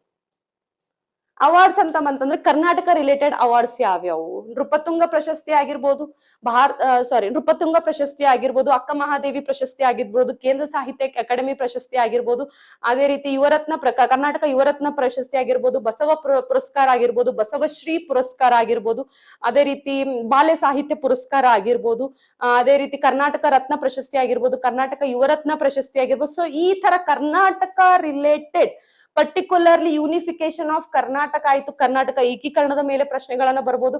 ಅದೇ ರೀತಿ ಕರ್ನಾಟಕದ ರಾಜವಂಶದ ಬಗ್ಗೆ ನಿಮಗ ಅಂದ್ರೆ ಒಡೆಯರ್ ಸಾಮ್ರಾಜ್ಯದ ಬಗ್ಗೆ ನಿಮಗೆ ಕ್ವಶನ್ಸ್ ಅನ್ನ ಬರ್ಬೋದು. ಅದೇ ರೀತಿ ಕರ್ನಾಟಕ ವಿಜಯನಗರ ಸಾಮ್ರಾಜ್ಯದ ಮೇಲೆ ನಿಮ್ಗೆ ಎಕ್ಸಾಮ್ಸ್ ಕ್ವಶನ್ಸ್ ಅನ್ನ ಬರ್ಬೋದು. ಹೌದಾ? ಸೊ ಈ ತರ ನೀವ್ ಏನ್ ಮಾಡ್ಬೇಕು, ಎಕ್ಸಾಮ್ಸ್ ಗೆ ಬೈಫರ್ಕೇಟ್ ಮಾಡಿ ನೀವು ಓದ್ಬೇಕು. ಸೊ ಈ 40 questions state and local exams ಅಂದ್ರೆ ಸ್ಟೇಟ್ ಮತ್ತೆ ಲೋಕಲ್ ರಿಲೇಟೆಡ್ ಏನ್ ಮಾಡ್ತಾರಪ್ಪ ಅಂದ್ರೆ KS ದವರು ಕ್ವಶನ್ಸ್ ಅನ್ನ ಕೇಳ್ತಾರ ಅಂತ ನಾವು ಹೇಳ್ತೀವಿ. ಅಂದ್ರೆ ಇಲ್ಲಿ ಏನಪ್ಪಾ ಅಂತಂದ್ರೆ ಮೇನ್ ನೀವು ಕರ್ನಾಟಕ ರಿಲೇಟೆಡ್ ಏನೇನ್ ಇಶ್ಯೂಸ್ ಅದಾವ, ಕಾಂಟ್ರವರ್ಷಿಯಲ್ ಇಶ್ಯೂಸ್ ಏನೇನ್ ಅದಾವ ಕರ್ನಾಟಕ ರಿಲೇಟೆಡ್, ಅದ್ರ ಮೇಲೆ ಸ್ವಲ್ಪ ಕಾನ್ಸೆಪ್ಟ್ ಫೋಕಸ್ ಮಾಡ್ರಿ ಅಂತ ಹೇಳ್ತೀವಿ. ಇನ್ನು 30 ಮಾರ್ಕ್ಸ್ ಏನ್ ಕೇಳ್ತಾನಪ್ಪ ಅಂದ್ರೆ science and tech related questions ಅನ್ನ ಕೇಳ್ತಾರೆ.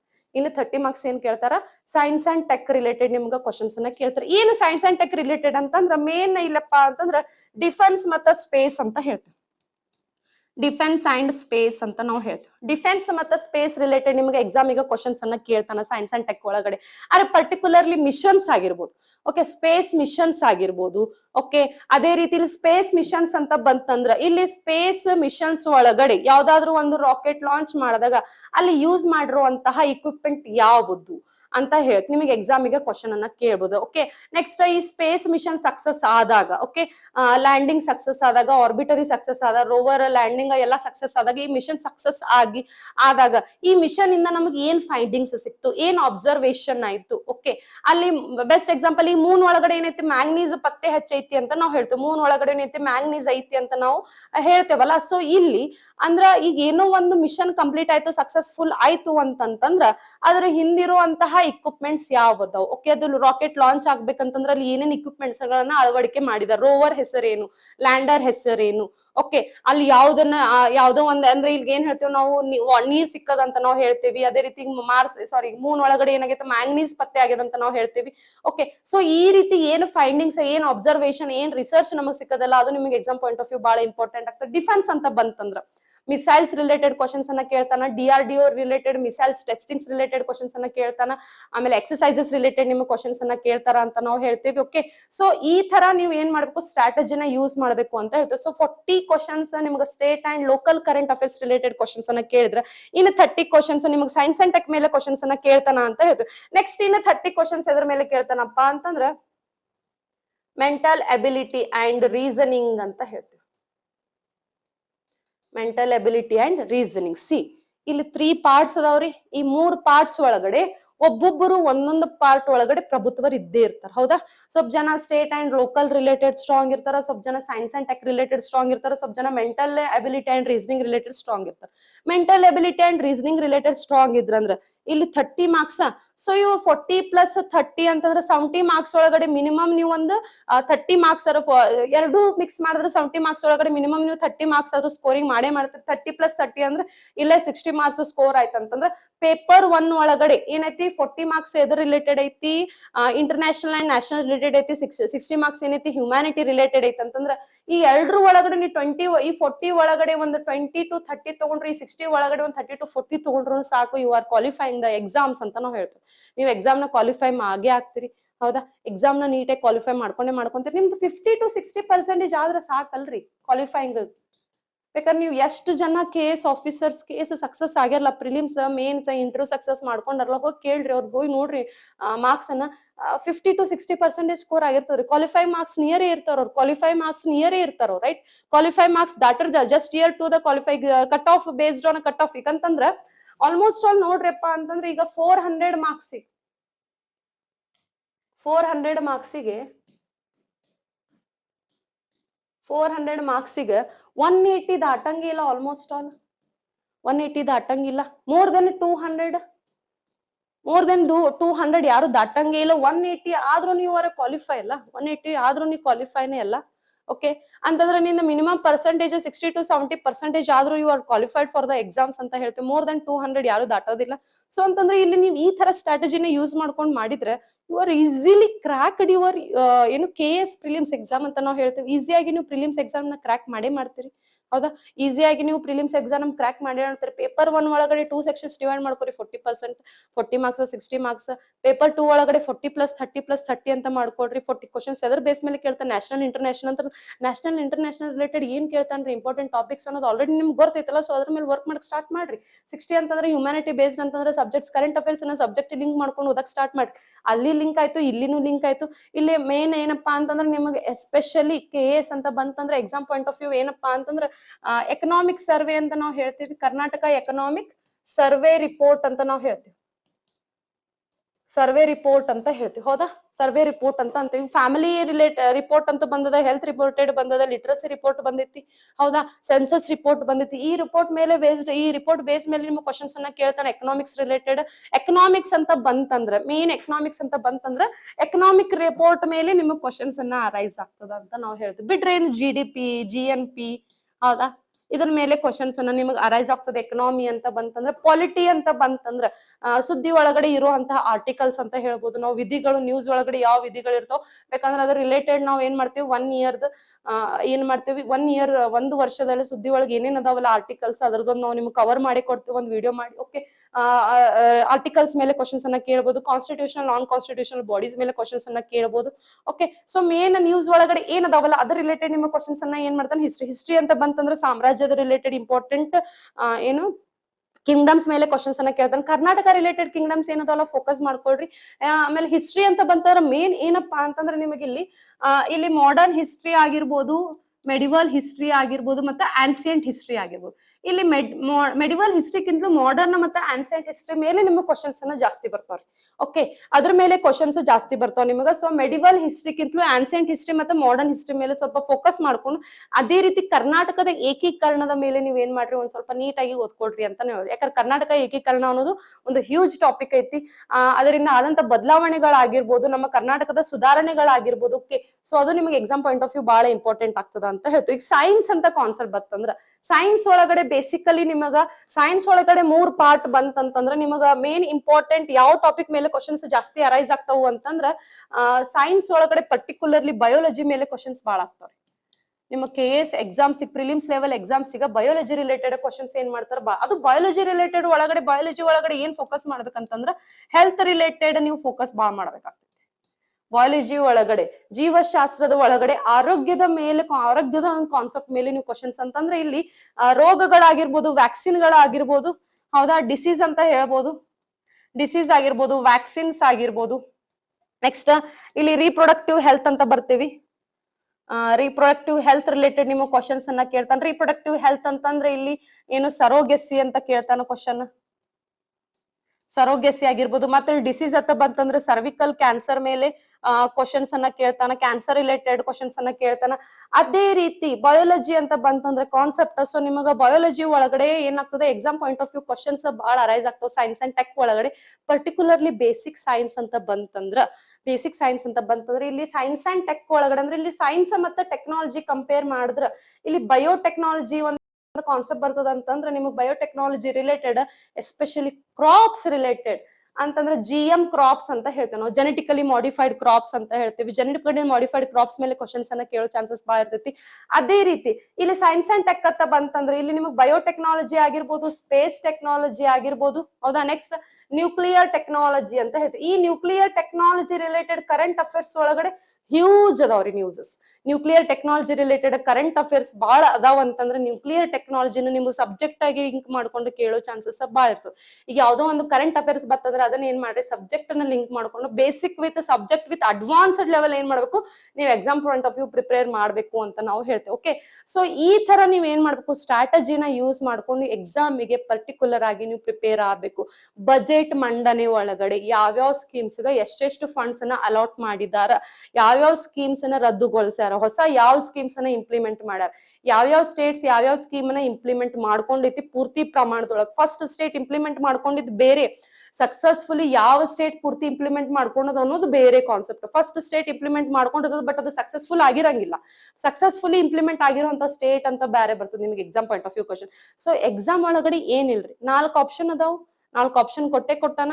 ಆ 4 ಆಪ್ಷನ್ ಒಳಗಡೆ ನಿಮಗ್ ಯಾವ್ದು ಆನ್ಸರ್ ಗೊತ್ತೈತಿ ಅನ್ನೋಕ್ಕಿಂತಲೂ ಯಾವ ಮೂರ್ ಆಪ್ಷನ್ಸ್ ನಾವು ಹೆಂಗ್ ಎಲಿಮಿನೇಟ್ ಮಾಡ್ಬೇಕು ಅನ್ನೋದೊಂದು ಐಡಿಯಾ ಗೊತ್ತಿರ್ಬೇಕು ನಿಮಗ್ ಒಂದು ಕರೆಕ್ಟ್ ಆನ್ಸರ್ ಗೊತ್ತೈತಿ ಅನ್ನೋಕ್ಕಿಂತಲೂ ಮುಂಚೆ 3 ಆಪ್ಷನ್ಸ್ ನನಗೆ ಎಲಿಮಿನೇಟ್, 3 ಆಪ್ಷನ್ಸ್ ಇವು 3 ಆಪ್ಷನ್ಸ್ ಆನ್ಸರ್ ಆಗಲ್ಲ ಅನ್ನೋದು ನಿಮಗೆ ಅದು ಮೇನ್ ಗೊತ್ತಿರ್ಬೇಕು. ಆ ಲೆವೆಲಿಗೆ ನೀವು ಪ್ರಿಪರೇಷನ್ ಮಾಡಬೇಕಾಗ್ತದೆ. ಯಾಕಂತಂದ್ರ ಓದ್ ಸ್ಟಾರ್ಟಿಂಗ್ ನೀವು ಬಂದಾಗ ಏನಾಗ್ತದೆ ಅಂಟಿ ಮಿಂಟಿ ಚಾವಲ್ ಗಂಟೆ ಅಂತ ಹಾಕೊಂಡ್ ಬರ್ತೇವ್ ನಾವು, ಹೌದಾ. ಪ್ರಿಪರೇಷನ್ ಆಗ್ಲಿಲ್ಲ ಅಂತ ಆಮೇಲೆ ಪ್ರಿಪರೇಷನ್ ಆದ್ಮೇಲೆ ನಮಗ್ ಗೊತ್ತಾಗ್ತದೆ ಎಲ್ಲಾನು ನಿಯರ್ ಅದಾವಲ್ಲ ಆಪ್ಷನ್ಸ್ ಅಂತ ಅನಿಸ್ತದೆ. ಸೊ ಅಲ್ಲೇ ಟ್ರಿಕ್ಕಿ ಐತ್ರಿ. ಸೊ ಪ್ರಿಲಿಮ್ಸ್ ಒಳಗಡೆ ನೋಡ್ರಿ ಅವ್ನಿಗೆ ಬೇಕಾಗಿರೋ ಎಷ್ಟು ಪೋಸ್ಟ್ ಅದಾರಲ್ರಿ, ನೀವು ಓದ್ತಿರೋ ಬಿಡ್ತಿರೋ ಸೆಕೆಂಡರಿ ಅವ್ನಿಗೆ, ಬಟ್ ಎಷ್ಟು ಪೋಸ್ಟ್ಸ್ ಅವ್ರಿಗೆ ಬೇಕಾಗ್ಯದಲ್ಲ ಅಷ್ಟಂತ್ರ ಅವ್ರು ತುಂಬ್ಕೊಂತಾರ ಅಂತಂದ್ಮೇಲೆ ಓದೋರ್ ಅದಾರ ಅಂತ ಅರ್ಥ, ಓದೋರ್ ಅದಾರ ಅಂತಂತ. ಸೊ ನೀವ್ ಹೆಂಗ್ ಓದ್ಬೇಕು, ನೀವ್ ಯಾವ ತರ ಸ್ಟ್ರಾಟಜಿನ ಯೂಸ್ ಮಾಡ್ಕೊಂಡು ಓದ್ಬೇಕು ಅನ್ನೋದು ಯಾರ ಮೇಲೆ ಅಂತಂದ್ರ ನಿಮ್ಮ ಮೇಲೆ ಡಿಪೆಂಡ್ ಐತಿ ಅಂತ ನಾವು ಹೇಳ್ತೀವಿ, ನಿಮ್ಮ ಮೇಲೆ ಡಿಪೆಂಡ್ ಐತಿ ಅಂತ ಹೇಳ್ತೀವಿ. ಸೊ ಈಗ ಪಾಲಿಟಿ ರಿಲೇಟೆಡ್ ಆಗಿರ್ಬೋದು, ಸೈನ್ಸ್ ಅಂಡ್ ಟೆಕ್ ರಿಲೇಟೆಡ್ ಆಗಿರ್ಬೋದು, okay, geography related, special geography ಅಂತ ಬಂತಾರೆ. ನೀವು ಜಿಯೋಗ್ರಫಿ ಮೇಲೆ ಕ್ವಶನ್ಸ್ ಅನ್ನ ಏನಪ್ಪಾ ಅಂತಂದ್ರೆ ಭೂಕಂಪದ ರಿಲೇಟೆಡ್, ಓಕೆ, ವಾಲ್ಕ್ಯಾನಿಕ್ ಎರಪ್ಷನ್ಸ್ ಅಂತ ಜ್ವಾಲಾಮುಖಿ ಬಗ್ಗೆ ಆಗಿರ್ಬೋದು, ಭೂಕಂಪದ ರಿಲೇಟೆಡ್ ಆಗಿರ್ಬೋದು. ಅದೇ ರೀತಿ ವಾರ್ಸ್, ಈಗ ರೀಸೆಂಟ್ ಆಗಿ ಕಾಂಟ್ರವರ್ಸಿಯಲ್ ನ್ಯೂಸಸ್ ಒಳಗಡೆ ಅದಾವಪ್ಪ ಅಂತಂದ್ರೆ ಯಾವ್ದಾದ್ರು ಪ್ಲೇಸ್ ಒಂದು ನ್ಯೂಸ್ ಒಳಗಡೆ ಐತಪ್ಪ ಅಂತಂದ್ರೆ ಕ್ಯಾಸ್ಪಿಯನ್ ಸಿ ಆಗಿರ್ಬೋದು, ರೆಡ್ ಸಿ ಆಗಿರ್ಬೋದು, ಓಕೆ, ಮೆಡಿಟರೇನಿಯನ್ ಸಿ ಆಗಿರ್ಬೋದು, ಹಾರ್ಮೋಸ್ ಸ್ಟ್ರೇಟ್ ಆಗಿರ್ಬೋದು, ಹಾರ್ಮೋಸ್ ಜಲಸಂಧಿ ಆಗಿರ್ಬೋದು, ಪೋರ್ಟ್ಸ್ ರಿಲೇಟೆಡ್, ಬಂದರುಗಳ ರಿಲೇಟೆಡ್.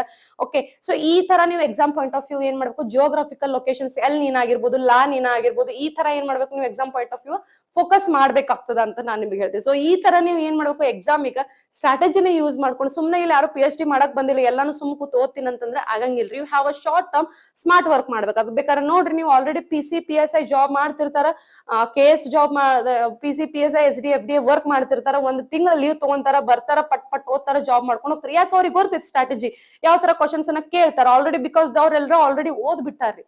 ಓಕೆ, ಸೊ ಈಗ ಬರ್ತಾರ, ಕರೆಂಟ್ ಅಫೇರ್ಸ್ ನ ಓದ್ತಾರ, ಕರೆಂಟ್ ಅಫೇರ್ಸ್ ಅಲ್ಲಿ ಸಬ್ಜೆಕ್ಟ್ ಲಿಂಕ್ ಮಾಡ್ಕೊಂಡು ಓದ್ತಾರ ಅಂತಂದ್ಮೇಲೆ they can easily crack their exams ಅಂತ ನಾವು ಹೇಳ್ತೀವಿ. ರಿಸರ್ವೇಶನ್ ಅಂತ ಬಹಳ ಜನ ಅಂತಿರಲ್ಲ. ಸೊ ರಿಸರ್ವೇಶನ್ ಎಲ್ಲಾ ಟೈಮ್ ಬರೀ ರಿಸರ್ವೇಶನ್ ಇಂದ ಯಾರು ಎಕ್ಸಾಮ್ ಕ್ರಾಕ್ ಮಾಡ್ಕೊಳಕ್ ಸಾಧ್ಯ ಇಲ್ರಿ. ರಿಸರ್ವೇಶನ್ ಅನ್ನೋದು ಏನಪ್ಪಾ ಅಂದ್ರೆ ಜಸ್ಟ್ ನಿಮ್ಗೆ ಪುಷಪ್ ಇದ್ದಂಗ, ಜಸ್ಟ್ ನಿಮ್ಗೆ ಪುಷಪ್ ಇದ್ದಂಗ. ಓಕೆ, ಬಟ್ ಪುಷಪ್ ಜೊತೆ ನಿಮ್ಗೆ ಅಲ್ಲಿ ಏನ್ ಇರ್ಬೇಕಪ್ಪ ಅಂದ್ರೆ ನಾಲೆಜ್ ಇರ್ಬೇಕಾಗ್ತೈತಿ.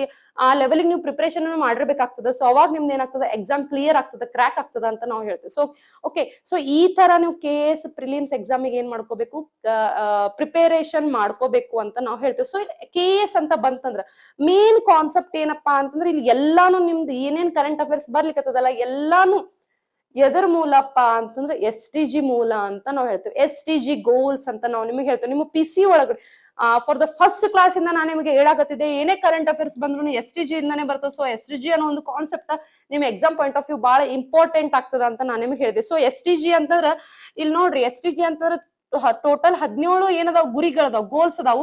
ಬಟ್ ಇಲ್ಲಿ ಟಾರ್ಗೆಟ್ಸ್ ಎಷ್ಟ್ ಅದಾವಪ್ಪ ಅಂತಂದ್ರೆ 169 ಟಾರ್ಗೆಟ್ ಅದಾವಪ್ಪ ಅಂದ್ರೆ 169 ಟಾರ್ಗೆಟ್ಸ್ ಅದಾವು ಅಂತಂದ್ರ.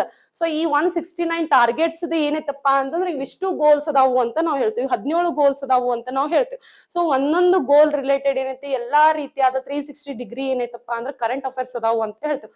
ಸೊ ಇಲ್ಲಿ ನೋ ಪವರ್ಟಿ ಆಗಿರ್ಬೋದು, ಪವರ್ಟಿ ರಿಲೇಟೆಡ್ ಏನೇನು ಕರೆಂಟ್ ಅಫೇರ್ಸ್ ಬರ್ಬೋದು, ಯಾವ್ಯಾವ ಸಬ್ಜೆಕ್ಟ್ ನೀವು ಲಿಂಕ್ ಮಾಡ್ಕೊಂತೀರಿ. ಝೀರೋ ಹಂಗರ್ ಅಂತ ಹೇಳ್ತೀವಿ, ಬಡತನ ನಿರ್ಮೂಲನೆ ಆಗಿರ್ಬೋದು, ಹಸಿವು ನಿರ್ಮೂಲನೆ ಆಗಿರ್ಬೋದು, ಒಳ್ಳೆಯ ಆರೋಗ್ಯ ಆಗಿರ್ಬೋದು, good health and well being ಅಂತ ನಾವು ಹೇಳ್ತೀವಿ. ಅದೇ ರೀತಿ ಕ್ವಾಲಿಟಿ ಎಜುಕೇಶನ್ ಅಂತ ಹೇಳ್ತೀವಿ, ಒಳ್ಳೆಯ ಏನೋ ಒಂದು ಎಜುಕೇಶನ್ ಅನ್ನ ಶಿಕ್ಷಣವನ್ನು ಕೊಡಬೇಕು. ಅದ್ರ ಮೇಲೆ ರಿಲೇಟೆಡ್ ನಿಮ್ಗೆ ಯಾವ ತರ ಎಕ್ಸಾಮ್ಸ್ ಕ್ವಶನ್ಸ್ ಅನ್ನ ಕೇಳ್ತಾನ, ಅದ್ರ ಮೇಲೆ ರಿಲೇಟೆಡ್ ನಿಮ್ಗೆ ಏನ್ goals. Best example current affairs ನಾಗ ಒಂದು ನ್ಯೂಸ್ ಐತೆ, ಏನಪ್ಪಾ ಅಂತಂದ್ರೆ ಅನೇಮಿಯಾ ಅನ್ನೋ ಒಂದು ಡಿಸೀಸ್.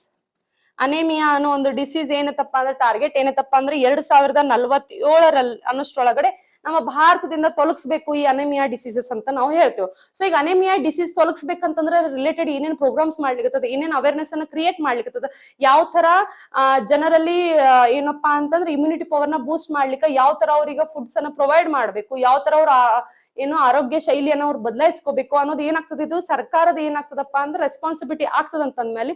ಸೊ ಇಲ್ಲಿ ನೀವು ಎಕ್ಸಾಮ್ ಪಾಯಿಂಟ್ ಆಫ್ ವ್ಯೂ ಓದಾಕತ್ತೀರ ಅಂತಂದ್ರೆ ಬರೀ ಅನೇಮಿಯಾ ಡಿಸೀಸ್ 2047 ನಾವು ಇರಡಿಕೇಟ್ ಮಾಡ್ತೀವಿ ಅಂತ ಓದ್ ಕೂತ್ರೆ ನಡೆಯಂಗಿಲ್ಲ. ಅನೇಮಿಯಾ ಡಿಸೀಸ್ ಅಂದ್ರೆ ಏನು, ಅದು ಹೆಂಗ್ ಬರ್ತದೆ, ಫಸ್ಟ್ ಆಫ್ ಆಲ್ ಡಿಸೀಸ್ ಅದು ಹೆಂಗ್ ಬರ್ತದೆ.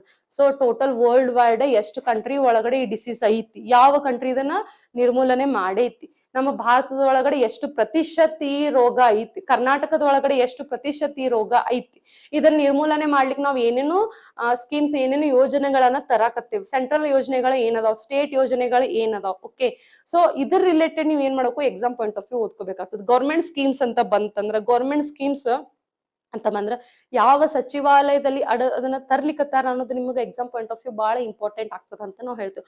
ಸೊ ಈ ರೀತಿ ನೀವ್ ಏನ್ ಮಾಡ್ಬೇಕ್ರಿ, ಎಕ್ಸಾಮ್ ಪಾಯಿಂಟ್ ಆಫ್ ವ್ಯೂ ಏನ್ ಮಾಡ್ಬೇಕು, ಓದ್ಕೋಬೇಕಾಗ್ತದ ಅಂತ ನಾವು ನಿಮಗೆ ಹೇಳ್ತೇವೆ. ಓಕೆ, ಸೊ ಇಲ್ಲಿ STG ಗೋಲ್ಸ್ ಅಂತ ಬಂತಂದ್ರೆ ಫಸ್ಟ್ ಗೋಲ್ ಯಾವ್ದು ಬರ್ತದ, ನೋ ಪವರ್ಟಿ ಅಂತ ಬರ್ತದ. ಸೆಕೆಂಡ್ ಗೋಲ್ ಯಾವ್ದು ಬರ್ತದ, ಝೀರೋ ಹಂಗರ್ ಅಂತ ಬರ್ತದ. ನೋಡ್ರಿ, ಯಾವ್ದೇ STG ಗೋಲ್ ಹಿಂಗ್ ಇಟ್ಟಾನ ಅಂತಂದ್ರೆ ಫಸ್ಟ್ ಅಂತ ಸೆಕೆಂಡ್ ಅಂತ ಸುಮ್ನೆ ಇಟ್ಟಿಲ್ರಿ ಆತ. ಅಂದ್ರೆ ಇಲ್ಲಿ ನಮ್ದು ಭಾರತ ದೇಶ ಏನೈತಪ್ಪ ಅಂತಂದ್ರೆ ಡೆವಲಪಿಂಗ್ ಕಂಟ್ರಿ ಐತಿ, ಡೆವಲಪ್ಡ್ ಕಂಟ್ರಿ ಅಲ್ಲ ಅಂತ ಹೇಳ್ತೀವಿ. ಅಭಿವೃದ್ಧಿ ಹೊಂದುತ್ತಿರುವ ದೇಶ ಐತಿ ಹೊರತು ಅಭಿವೃದ್ಧಿ ಹೊಂದಿದ ದೇಶ ಅಲ್ಲ ಅಂತ ನಾವು ಹೇಳ್ತೀವಿ.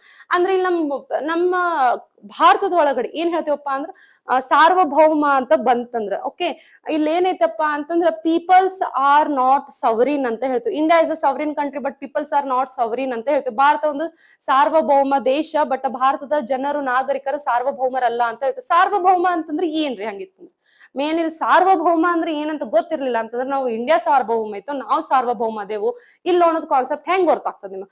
ಸಾರ್ವಭೌಮ ಏನಪ್ಪಾ ಅಂತಂದ್ರ ಇಲ್ಲಿ ನಮ್ಮ ದೇಶದ ಒಳಗಡೆ ನಮ್ಮ ದೇಶನ ನಾವೇ ಕಂಟ್ರೋಲ್ ಮಾಡ್ಕೊಂತೇವೆ ಹೊರತು ನಮ್ಮ ದೇಶವನ್ನು ಹೊರಗಿನ ದೇಶದವರು ಬಂದು ಕಂಟ್ರೋಲ್ ಮಾಡಂಗಿಲ್ಲ. ಹೌದಾ, ಈಗ ಡೊನಾಲ್ಡ್ ಟ್ರಂಪ್ ನಮ್ಗೆ ಏನ್ ಹೇಳ್ದ, ರಷ್ಯಾದವ್ರ ಜೊತೆ ನೀವ್ ಏನ್ ಮಾಡ್ಬೇಡ್ರಿ, ಇನ್ನ ರಷ್ಯಾದ ಕಡೆಯಿಂದ ನೀವು ಆಯಿಲ್ ಅನ್ನ ತರ್ಸ್ಕೋಬ್ಯಾಡ್ರಿ ಅಂತ ಹೇಳಿದ್ವಿ.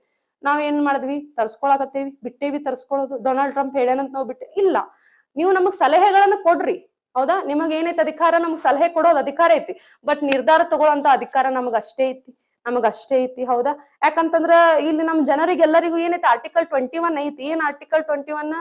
ನಮ್ಮ ನಿರ್ಧಾರಗಳನ್ನ ನಾವೇ ತಗೊಳ್ಳೋಂತ ಅಧಿಕಾರ ಐತಿ. ಈ ಒಂದು ಎಲ್ಲಿತನ ಐತಂತಂದ್ರ ನಮ್ಮ ಪಾರ್ಟ್ನರ್ಸ್ ಅನ್ನ, ಅಂದ್ರ ನಾವು ಮದುವೆ ಆಗೋರ್ನು ಸುತ್ತಕ್ಕೂ ನಮ್ಮನ್ನ ಆಯ್ಕೆ ಮಾಡುವಂತ ಅಧಿಕಾರ ಐತಿ ಅಂತಂದ್ಮೇಲೆ ಇಷ್ಟು ಸಣ್ಣ ಇಂತ ದೊಡ್ಡ ಅಧಿಕಾರನೇ ನಮ್ಮ ಭಾರತದೊಳಗಡೆ, ಭಾರತದ ಏನಪ್ಪಾ ಅಂತಂದ್ರ ಕಾನ್ಸ್ಟಿಟ್ಯೂಷನ್ ಕೊಟ್ಟದ ಅಂತಂದ್ಮೇಲೆ ಇನ್ ಬೇರೆ ದೇಶದವ್ರು ಬಂದು ನಮ್ಮ ಮೇಲೆ ಆಡಳಿತ ಮಾಡ್ಲಿಕ್ಕೆ, ನಮ್ಮ ಅವ್ರ ನಿರ್ಧಾರವನ್ನು ನಮ್ಮ ಮೇಲೆ ಹೇರ್ಲಿಕ್ಕೆ ಆಗಂಗಿಲ್ಲ ಅಂತ ನಾವು ಹೇಳ್ತೀವಿ. ಬಟ್ ಇವೊಂದು ಆದ್ರೂ ಸಹಿತ ಸಾರ್ವಭೌಮತೆ ನಮ್ಮ ಭಾರತದಲ್ಲಿ ಐತಿ ಅಂದ್ರೂ ಸುತ್ತಕ್ಕೂ ನಾವ್ ಯಾರು ಸಾರ್ವಭೌಮರಲ್ರಿ, ನಾಗರಿಕರು ನಾವೆಲ್ಲರೂ ಸಾರ್ವಭೌಮರ್ ಅಲ್ಲ ಅಂತ ನಾವ್ ಹೇಳ್ತೀವಿ. ಬೆಸ್ಟ್ ಎಕ್ಸಾಂಪಲ್, ಈಗ ಯಾರೋ ಫ್ರೆಂಡ್ಸ್ ಸೇರ್ಕೊಂಡು ಎಲ್ಲೋ ಹೋಗೋರ್ ಇರ್ತಾರೆ, ಟ್ರಿಪ್ಪಿಗೆ ಹೋಗೋರ್ ಇರ್ತಾರೆ, ಎಲ್ಲೋ ಹೋಗೋರ್ ಇರ್ತಾರ. ನಿಮ್ದು ಡಿಸಿಷನ್ ನೀವು ತಗೊಂತೀರಿ? ಇಲ್ಲ. ಹೌದಾ? ಮನಿ ಒಳಗಡೆ ಕೇಳ್ಬೇಕು, ಹಿರಿಯರಿಗೆ ಕೇಳ್ಬೇಕು, 4 ಜನಕ್ಕೆ ಕೇಳ್ಬೇಕು ಅಂತಂದ್ರೆ ಅವ್ರು ಬೇಡ ಅಂತಂದ್ರೆ ಬೇಡ. ಅಂದ್ರೆ ನಿಮ್ದು ಓನ್ ಡಿಸಿಷನ್ ತಗೊಳ್ಳೋ ಅಂತ ಕೆಪಾಸಿಟಿ ನಿಮ್ಮಲ್ಲಿ ಇಲ್ಲ ಅಂತ ನಾವು ಹೇಳ್ತೀವಿ. ಅದಕ್ಕೆ ನಾವು ಹೇಳ್ತೀವಿ India is a ಸವರಿನ್ but peoples are not ಸವರಿನ್ ಅಂತ ಹೇಳ್ತೀವಿ. ಸಾರ್ವಭೌಮತೆ ಅನ್ನೋದು ನಮ್ಮ ಪ್ರಜಾಪ್ರಭುತ್ವದಲ್ಲೇ ಐತಿ, ಬಟ್ ನಾಗರಿಕರಲ್ಲಿ ಸಾರ್ವಭೌಮತೆ ಇಲ್ಲ. ಅಂದ್ರೆ ನಾವೇನ್ ಮಾಡ್ಲಿಕ್ಕೆ ಇನ್ನೊಬ್ಬರ ಮೇಲೆ ಡಿಪೆಂಡ್ ಆಗ್ಲಿಕ್ಕೆ, ನಮ್ ಡಿಸಿಷನ್ ಅನ್ನ ನಾವು ಓನ್ ತಗೊಳಕತ್ತಿಲ್ಲ. ಸೊ ನಮ್ಮ ಡಿಸಿಷನ್ ನಾವು ಓನ್ ತಗೊಳಕತ್ತಿಲ್ಲ ಅಂದ್ರೆ ನಮ್ಮಲ್ಲಿ ಸೊಸೈಟಿ ಆ ತರ ರೆಡಿ ಆಗೈತಿ ಅಂತ ಅರ್ಥ. ನಮ್ಮ ಸಮಾಜ ಆ ತರ ಏನಾಗೈತಿ, ರಚನೆ ಆಗೈತಿ ಅಂತಂದ್ರೆ.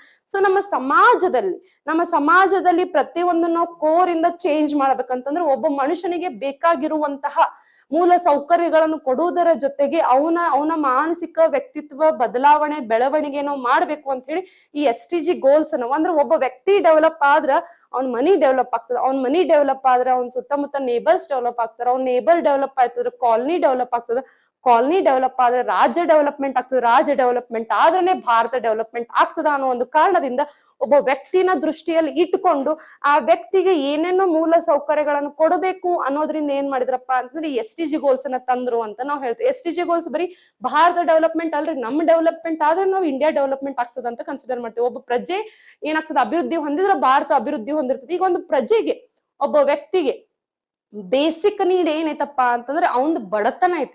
ಆ ಬಡತನದಿಂದಾನೇ ಅವನಿಗೆ ಊಟ ಸಿಗಾಕತ್ತಿಲ್ಲ, ಎಜುಕೇಶನ್ ಸಿಗಾಕತ್ತಿಲ್ಲ, ಎಜುಕೇಶನ್ ಸಿಗ್ಲಾರ್ದಕ್ ನೌಕರಿ ಸಿಗಾಕತ್ತಿಲ್ಲ, ನೌಕರಿ ಸಿಗ್ಲಾರ್ದಕ್ ಏನೈತಿ, ಹೆಣ್ಣು ಸಿಗಾಕತ್ತಿಲ್ಲ. ಈಗ ನಮ್ದು ರಿಪೋರ್ಟ್ ಬತ್ತಂದ್ರ, ಫ್ಯಾಮಿಲಿ ಹೆಲ್ತ್ ರಿಪೋರ್ಟ್ ಬತ್ತಂತಂದ್ರ ಏನಪ್ಪಾ ಅಂದ್ರ 1020 ಜನಕ್ಕ 1000 ಜನ ಯಾರದಾರ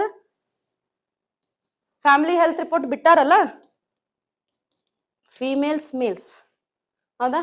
ಅಂದ್ರ 1000 ಜನ ಗಂಡಸರಿಗ 1020 ಜನ ಹೆಣ್ಮಕ್ಳು ಅದಾರ ಅಂತ ಅರ್ಥ. ಹೌದಾ? ಅಂತಂದ್ರೆ ಇಲ್ಲಿ ಮೇಲ್ ಫಿಮೇಲ್ ರಿಪೋರ್ಟ್ ಬಿಟ್ಟಾರ ಅಂತಂದ್ರ ಇಲ್ಲಿ ಫಿಮೇಲ್ ರೇಷಿಯೋ ಜಾಸ್ತಿ ಐತಂದ್ಮೇಲೆ ಈ ಮೇಲ್ಸ್ ನೀವ್ ಯಾಕೆ ಚಲೋ ಟೆನ್ಷನ್ ತಗೊಂತೀರಿ? ನಿಮ್ ವರ್ಕ್ ನೀವು ಮಾಡ್ರಿ, ನಿಮ್ಗೆ ನಾಳೆ ಮದ್ವೆ ಆಗೇ ಆಗ್ತದೆ. ಯಾಕಂತಂದ್ರೆ 20 ಜನ ಎಕ್ಸ್ಟ್ರಾ ಅದಾರ, ಒಬ್ಬೊಬ್ಬರು ಅದಾರ ನಿಮ್ಮ ಪಾರ್ಟ್ನರ್ಸ್ ಅಂತಂತಂದ್ರ you have to focus on your work ಅಲ್ಲ. ನಿಮ್ದು ಇದ್ರ ಮೇಲೆ, ನಿಮ್ದು ಜಾಬ್ ಮೇಲೆ ನೀವು ಫೋಕಸ್ ಮಾಡ್ರಲ್ಲ. ಯಾಕಂತಂದ್ರೆ ನಿಮ್ಗಿಂತ ಜಾಸ್ತಿ ಹೆಣ್ಮಕ್ಳ ಪಾಪ್ಯುಲೇಷನ್ ಐತಂತಂದ್ರೆ ಒಬ್ರಿಗಂತೂ ಒಬ್ಬರಲ್ಲಿ ಫಿಕ್ಸ್ ಅದಾರ, ಒಬ್ರಿಗಂತೂ ಒಂದು ಫಿಕ್ಸ್ ಅದಾರ ಅಂತಂದ್ರೆ go for your preparation. Why are you wasting time by seeing reels? Okay, ಯಾರನೋ ಯಾಕೆ ನೀವು ಫೇಮಸ್ ಮಾಡಕತ್ತೀರಿ? ನೀವು ಫೇಮಸ್ ಆಗ್ರಿ. ಇನ್ನೊಬ್ಬರನ್ನ ಯಾಕೆ ನೀವು ಫೇಮಸ್ ಮಾಡಕತ್ತೀರಿ? ನೀವು ಫೇಮಸ್ ಆಗ್ರಲ್ಲ, ರೈಟ್? ನೀವು ಫೇಮಸ್ ಆಗ್ರಿ. ಇನ್ನೊಬ್ಬರನ್ನ ಯಾಕೆ ನೀವು ಫೇಮಸ್ ಮಾಡಕತ್ತೀರಿ? ನೀವು ಫೇಮಸ್ ಆದ್ರೆ ಆಟೋಮೆಟಿಕ್ 1000ದೊಳಗಡೆ 20ಕ್ಕೆ 20 ಜನ ನಿಮ್ ಕಡೆನೆ ಬರ್ತಾರೆ. 1000ದೊಳಗಡೆ 20ಕ್ಕೆ 20 ಜನ ನಿಮ್ ಕಡೆ ಬರ್ತಾರ ಅಂತಂದ್ಮೇಲೆ, ರೇಷಿಯೋ ಐತ್ ಅಂತಂದ್ಮೇಲೆ. ಸೊ ಇಲ್ಲಿ ಏನೈತಪ್ಪ ಅಂದ್ರೆ ಫ್ಯಾಮಿಲಿ ಹೆಲ್ತ್ ರಿಪೋರ್ಟ್ 1020 ಜನ ಮಹಿಳೆಯರಿಗೆ 1000 ಜನ ಪುರುಷರು ಅದಾರ ಅಂತಂದ್ಮೇಲೆ, so you have to think ಈ 1000 ಜನ ಈಗ ಏನೈತಿ, ಮಹಿಳೆ ಪುರುಷರು ಭೇದ ಭಾವ ಇಲ್ಲ ಅಂತಂದಾಗ ಸೊ ಡೋಂಟ್ ಗೋ ಫಾರ್ ಅಂದ್ರೆ ಬಾಳ್ ಡೀಪ್ ಆಗಿ ಹೋಗ್ಬೇಡ್ರಿ. Just for exam point of view ನಾನು ನಿಮಗೆ ಹೇಳಕತ್ತೀನಿ ಅಂತಂದ್ಮೇಲೆ ನನ್ನ ಟ್ರೋಲ್ ಮಾಡ್ಬೇಡ್ರಿ, ಮತ್ತೆ ನನಗ್ ಫೇಮಸ್ ಮಾಡ್ಬೇಡ್ರಿ. ಓಕೆ, ನೀವು ಫೇಮಸ್ ಆಗಿ. ಓಕೆ, ಸೊ ಇಲ್ಲಿ 1020 ಅಂತಂದ್ರೆ ರೇಷಿಯೋ ಅಂತ ಬಂತಂತಂದ್ರೆ ಇಲ್ಲಿ ಒಬ್ಬ ಪರ್ಟಿಕ್ಯುಲರ್ 1000ದೊಳಗಡೆನೆ ಓಕೆ ಒಬ್ಬ ಪರ್ಟಿಕ್ಯುಲರ್ ವ್ಯಕ್ತಿ ಓಕೆ ತನ್ನ ಜೀವನವನ್ನು ಅಭಿವೃದ್ಧಿ ಮಾಡ್ಕೊಳಿಕ್ ಏನೇನ್ ಅವನಿಗೆ ಕ್ರೈಟೀರಿಯಾಸ್ ಬೇಕು? ಫಸ್ಟ್ ಅವ್ನ್ ಬಡತನ ನಿರ್ಮೂಲನೆ ಆಗ್ಬೇಕು. ಹೌದಾ? ಬಡತನ ನಿರ್ಮೂಲನೆ ಆದ್ರೆ ಆಹಾರ ಸಿಗ್ತೈತಿ, ಶಿಕ್ಷಣ ಸಿಗ್ತೈತಿ, ಒಳ್ಳೆಯ ಆರೋಗ್ಯ ಸಿಗ್ತೈತಿ, ಒಳ್ಳೆಯ ಜೀವನ ಶೈಲಿ ಸಿಗ್ತದ ಅಂತ ಹೇಳ್ತೇವೆ. ಸೊ ಈಗ ಬಡತನ ಅನ್ನೋದನ್ನ ಅದಕ್ಕ ಫಸ್ಟ್ ತಂದಿಟ್ರು. ನೋ ಪವರ್ಟಿ ಅಂತ ಹೇಳ್ತೇವೆ. ಬಡತನ ನಿರ್ಮೂಲನೆ ಆಯ್ತಾ? ಬಡತನ ನಿರ್ಮೂಲನೆ ರಿಲೇಟೆಡ್ ಏನೇನ್ ಸ್ಕೀಮ್ಸ್ ಬರ್ತಾವ? ಹೌದಾ? ಏನೇನ್ ಸ್ಕೀಮ್ಸ್ ಬರ್ತಾವ ಎಲ್ಲಾ ನೋಡ್ಕೊರಿ. ಬಡತನ ನಿರ್ಮೂಲನೆ ಆದ್ರೆ ನೆಕ್ಸ್ಟ್ ಬರೋದು ಏನಪ್ಪಾ ಅಂತಂದ್ರೆ ಹೊಟ್ಟಿ ಹಸು. ಹೌದಾ? ಅಂದ್ರೆ ಒಬ್ಬ ವ್ಯಕ್ತಿಗೆ ಮೇನ್ ಬೇಸಿಕ್ ನೀಡ್ಸ್ ಏನದಪ್ಪ ಅಂತಂದ್ರೆ ಏರ್, ವಾಟರ್, ಫುಡ್, ಶೆಲ್ಟರ್ ಅಂತ ನಾವು ಹೇಳ್ತೇವಿ. ಹೌದಾ? ಗಾಳಿ, ನೀರು ಮತ್ತೆ ಗೂಡು ಅಂತ ನಾವು ಹೇಳ್ತೇವಲ್ಲ, ಗಾಳಿ, ನೀರು, ಆಹಾರ, ಗೂಡು ಅಂತ ಹೇಳ್ತೇವಲ್ಲ. ಸೊ ಈಗ ಆಹಾರ ಇದ್ರನೆ ಅವನಿಗೆ ಕೆಲಸ ಮಾಡೋಷ್ಟು ಕೆಪಾಸಿಟಿ ಬರ್ತೈತಿ. ಹೌದಾ? ಈ ಆಹಾರವನ್ನು ಕೊಡಾಕತ್ತೀವಿ, ಝೀರೋ ಹಂಗರ್ ಅಂತ ಹೇಳ್ತೇವೆ. ಅಂದ್ರೆ ನಮ್ಮ ಏನೋ ಭಾರತದೊಳಗಡೆ ನಾವ್ ಏನ್ ಮಾಡ್ಲಿಕತ್ತೇವಿ, ಹಸಿವನ್ನ ನಾವು ನಿರ್ಮೂಲನೆ ಮಾಡ್ಬೇಕು ಅಂತ ಐತಿ. ಪ್ರತಿಯೊಬ್ರು ತಾವ್ ದುಡ್ಕೋಬೇಕು, ತಿನ್ಬೇಕು, ಯಾರು ಹಸಿವಿನಿಂದ ಮೊಲಗಬಾರ್ದು ಅನ್ನೋದು ಕಾನ್ಸೆಪ್ಟ್ ಅನ್ನ ತಂದ್ವಿ. ಓಕೆ, ಅಚೀವ್ ಫುಡ್ ಸೆಕ್ಯೂರಿಟಿ ಅಂದ್ರೆ ನ್ಯೂಟ್ರಿಷನ್, ಬರೀ ಆಹಾರ ಕೊಡೋದು ಅಷ್ಟೇ ಇಂಪಾರ್ಟೆಂಟ್ ಅಂಡ್ ಪೌಷ್ಟಿಕ ಆಹಾರನೂ ಒಂದು ಇಂಪಾರ್ಟೆಂಟ್ ಆಗ್ತದೆ. ಅದಕ್ಕ ನೋಡ್ರಿ 6ರಿಂದ 14 ವರ್ಷದ ಮಕ್ಕಳಿಗೆ ಉಚಿತ ಮತ್ತು ಕಡ್ಡಾಯ ಶಿಕ್ಷಣವನ್ನು, ಉಚಿತ ಮತ್ತು ಕಡ್ಡಾಯ ಶಿಕ್ಷಣ ಕೊಡಾಕತ್ವಿ ಅಂತಂದ್ರೆ ಯಾರು ಬರ್ಲಿಲ್ಲ. ಯಾವಾಗ ಮಿಡ್ ಡೇ ಮೀಲ್ಸ್ ಅನ್ನೋ ಒಂದು ಪ್ರೋಗ್ರಾಮ್ ಬತ್ತಲ್ಲ, ಅವಾಗ ಎಲ್ಲಾ ಮಕ್ಕಳು, ಎಲ್ಲಾ ಬಡವ್ರ ಮಕ್ಕಳು ಸಾಲಿಗೆ ಬರ್ಲಿಕ್ಕತ್ರು. ಯಾಕ? ಅವ್ರಿಗೆ ಉಚಿತವಾಗಿ ನಾವು ಪೌಷ್ಟಿಕ ಆಹಾರವನ್ನು ಕೊಡ್ಲಿಕ್ಕತ್ತೇವಿ. ಹೌದಾ? ಮಧ್ಯಾಹ್ನ ಊಟದೊಳಗಡೆ ವೆರೈಟಿ ತತ್ತಿ ಆಗಿರ್ಬೋದು, ಹಾಲ್ ಆಗಿರ್ಬೋದು, ನ್ಯೂಟ್ರಿಷನಲ್ ಫುಡ್ಸ್ ಆಗಿರ್ಬೋದು, ಹೌದಾ, ಈ ರೀತಿ ಎಲ್ಲಾನು ಅವ್ರಿಗೆ ಸಪ್ಲೈ ಮಾಡತ್ತೇವೆ. ಮತ್ ಹಬ್ಬ ಹರಿದಿನ ಬಂದ್ರು ಯಾವ್ದೇ ಸರ್ಕಾರಿ ಶಾಲೆ ಏನಾಗಿರ್ತದೆ ಸುಟಿ ಇರಂಗಿಲ್ರಿ. ಯಾಕ್ರಿ? ಯಾಕಂತಂದ್ರೆ ಎಷ್ಟೋ ಜನ ಉಂಡಿ ಚಕ್ಲಿ ಅಫೋರ್ಡ್ ಮಾಡ್ತಾರೆ, ಎಷ್ಟೋ ಜನ ಉಂಡಿ ಚಕ್ಲಿ ಅಫೋರ್ಡ್ ಮಾಡಂಗಿಲ್ಲ. ಹೌದಾ? ಉಂಡಿ ಚಕ್ಲಿ ಅಫೋರ್ಡ್ ಮಾಡ, ಅದಕ್ಕ ಸ್ಕೂಲ್ ಒಳಗಡೆ ಒಂದ್ ಏನ್ ತಂದ್ರಪ್ಪ ಅಂದ್ರ ನಿಯಮ, ಶಿಕ್ಷಣದ ಒಳಗಡೆ ಏನ್ ನಿಯಮ ತಂದ್ರಪ್ಪ ಅಂತಂದ್ರ ಎಲ್ಲಾ ಟೀಚರ್ಸ್ ನಿಮ್ ಮನಿ ಒಳಗಡೆ ಮಾಡಿರುವಂತ ಪರಾಳಗಳನ್ನ ತಗೊಂಡ್ ಬರ್ಬೇಕು, ಎಲ್ಲಾ ವಿದ್ಯಾರ್ಥಿಗಳು ತಗೊಂಡ್ ಬರ್ಬೇಕು. ಯಾರಿಗ್ ಮಾಡಕ್ ಆಗಿಲ್ಲ ಅವ್ರಿ ಬೇರೆ ಫ್ರೆಂಡ್ಸ್ ಇಂದ ತಿಂತಾರ, ಟೀಚರ್ಸ್ ಇಂದ ತಿಂತಾರ. ಬಟ್ ಅಲ್ಲಿ ಏನಾಯ್ತು, ಸಮಾನತೆ ಅನ್ನೋದಕ್ಕೆ ಏನಾಯ್ತಪ್ಪ ಅಂತಂದ್ರ ಸಿಕ್ತು ಅಂತ ಹೇಳ್ತೇವ್ ನಾವ್. ಅಂದ್ರೆ ಎಲ್ಲಾ ವಿದ್ಯಾರ್ಥಿಗೂ ಎಲ್ಲಾ ರೀತಿಯಾದಂತಹ ಪೌಷ್ಟಿಕ ಆಹಾರ ಸಿಗೋದ್ರ ಜೊತೆಗೆ ಎಲ್ಲಾ ಹಬ್ಬದಲ್ಲೂ ಏನೇನು ವ್ಯವಸ್ಥೆ ಇರ್ತದೆ, ಎಲ್ಲಾ ಒಂದೊಂದು ಹಬ್ಬದೊಳಗಡೆ ಒಂದೊಂದು ವೆರೈಟಿ ಇರ್ತದಲ್ಲ, ಆ ವೆರೈಟಿಯನ್ನ ಅವನು ಅನುಭವಿಸ್ಬೇಕು ಅನ್ನೋ ಒಂದು ನಿರ್ದೇಶದಿಂದ ಪವರ್ಟಿ ಅಂತ ಬಂದ್ ನೆಕ್ಸ್ಟ್ ಸೆಕೆಂಡ್ ಏನ್ ಬಂದ್ರಪ್ಪ ಅಂತಂದ್ರ ಝೀರೋ ಹಂಗರ್ ಅಂತ ಬಂದ್ವಿ. ಓಕೆ, ಝೀರೋ ಹಂಗರ್ ಅಂತಂದ್ರ ಹಸಿವು ನಿರ್ಮೂಲನೆಯನ್ನ ಮಾಡಿದ್ವಿ. ಹಸಿವು ನಿರ್ಮೂಲನೆ ಆಯ್ತು, ಬಡತನ ಹೋಯ್ತು, ಹಸಿವು ನಿರ್ಮೂಲನೆ. ಈಗ ನಮ್ ವ್ಯಕ್ತಿ ಅಭಿವೃದ್ಧಿ ಆಗ್ಬೇಕಂದ್ರೆ ಅವ್ನಿಗೆ ಏನ್ ಬೇಕು? ಶಿಕ್ಷಣ ಬೇಕು ಅಂತ ನಾವು ಹೇಳ್ತೇವೆ. ಸೊ ಶಿಕ್ಷಣ ಬರೋಕ್ಕಿಂತ ಮುಂಚೆ ಹಸಿವು ನಿರ್ಮೂಲನೆ ಆದ ತಕ್ಷಣ ಅವನಿಗೆ ಏನ್ ಬೇಕು? ಒಳ್ಳೆಯ ಆರೋಗ್ಯ ಬೇಕು, ಸುಸ್ಥಿರ ಜೀವನ ಬೇಕು, ಸುಸ್ಥಿರ ಆರೋಗ್ಯ ಇರಬೇಕು. ಹೌದಾ? ಅವಾಗ ನಾವ್ ಏನ್ ತಂದ್ವಿ? Good health and well being ಅಂತ ತಂದ್ವಿ. ಅಂದ್ರೆ ಎಲ್ಲಾ ಏಜ್ ಇರುವಂತ ವ್ಯಕ್ತಿಗಳಿಗೆ ಒಂದು ಒಳ್ಳೆಯ ಆರೋಗ್ಯವನ್ನು ಕೊಡುವಂತದ್ದು ಯಾರ ಕರ್ತವ್ಯಪ್ಪ ಅಂತಂದ್ರ ನಮ್ಮ ಸರ್ಕಾರದ ಕರ್ತವ್ಯ ಅಂತ good health and well being ಅಂತ ತಂದ್ವಿ. ಅದ್ರ ನೆಕ್ಸ್ಟ್ ತಂದ್ವಿ ಕ್ವಾಲಿಟಿ ಎಜುಕೇಶನ್. ಆಯ್ತು, ಬಡತನ ನಿರ್ಮೂಲನೆ ಆಯ್ತು, ಆಹಾರ ಕೊಡಾಕತ್ತೀವಿ, ಒಳ್ಳೆ ಆರೋಗ್ಯ ಕೊಟ್ವಿ, ಇವೆಲ್ಲಾನು ಚಲೋ ಇತ್ತಂತಂದ್ರ ಒಂದ್ ಏನಿರ್ತದ? ಶಿಕ್ಷಣ ಅವಾಗ ತೆಲಿಗೆ ಇರ್ತದ. ಹಸು ಆಗಕತ್ರ ತೆಲಿಗೆ ಏರಂಗಿಲ್ಲ, ಆರೋಗ್ಯ ಸರಿಯಾಗಿ ಇರ್ಲಿಲ್ಲ ಅಂತಂದ್ರೆ ಶಿಕ್ಷಣ ತೆಲಿಗೆ ಏರಂಗಿಲ್ಲ. ಹೌದಾ? ಸೊ ಇಲ್ಲಿ ಕ್ವಾಲಿಟಿ ಎಜುಕೇಶನ್ ಅಂತ ಬಂದಾಗ ನಾವು ಕ್ವಾಲಿಟಿ ಎಜುಕೇಶನ್ ಕೊಡಾಕತ್ತೀವಿ. ವಿದ್ಯಾರ್ಥಿಗಳ ಸ್ಕಾಲರ್ಶಿಪ್ ಬೇಸ್ ಮೇಲೆ ಎಜುಕೇಶನ್ ಕೊಡಾಕತ್ತೀವಿ, ರಿಸರ್ವೇಶನ್ ಬೇಸ್ ಮೇಲೆ ಎಜುಕೇಶನ್ ಅನ್ನ ಕೊಡಾಕತ್ತೀವಿ. ಹೌದಾ? ಒಳ್ಳೆಯ ಸೌಕರ್ಯಗಳನ್ನ ಅವ್ರಿಗೆ ನಾವು ಒದಗಿಸ್ಲಿಕ್ಕತ್ತೇವಿ. ಹೌದಾ? ಎಲ್ಲಾ ರೀತಿಯಾದಂತಹ ಕೆಟಗರೀಸ್ ನಾವ್ ಏನ್ ಮಾಡ್ಲಿಕ್ಕೆ ಸ್ಕಾಲರ್ಶಿಪ್ ಬೇಸ್ ಮೇಲೆ, ಆಮೇಲೆ ಒಂದಿಷ್ಟು ಸ್ಕೀಮ್ಸ್ ಬೇಸ್ ಮೇಲೆ ಅವ್ರಿಗೆ ಏನ್ ಮಾಡ್ಲಿಕ್ಕೆ ಸ್ಕಿಲ್ಸ್ ಅನ್ನ ಪ್ರೊವೈಡ್ ಮಾಡ್ಲಿಕ್ಕತ್ತೇವಿ. ಹೌದಾ? ಯಾರು ಇವನಿದ್ದಿ ಸ್ಕೀಮ್ ತಗೊಂಡಿರ್ತಿರಲ್ಲ, ಇವನಿದ್ದಿ ಸ್ಕೀಮ್ ಯಾರು ಯೂಸ್ ಮಾಡ್ಕೊಳಕತ್ತೀರಿ, ಈಗ ಒಂದೂವರೆ ತಿಂಗಳ ಮುಂಚೆ ಎಲ್ಲರಿಗೂ ಕಾಲ್ ಬಂದಿತ್ತು. ಏನಂತ ಹೇಳಿ, ನಾವು ನಿಮಗೂ ಒಂದಿಷ್ಟು ಡೆವಲಪ್ಮೆಂಟಲ್ ಯೂತ್ಸ್ ಗೆ ಏನ್ ಮಾಡ್ಲಿಕ್ಕತ್ತೀವಿ?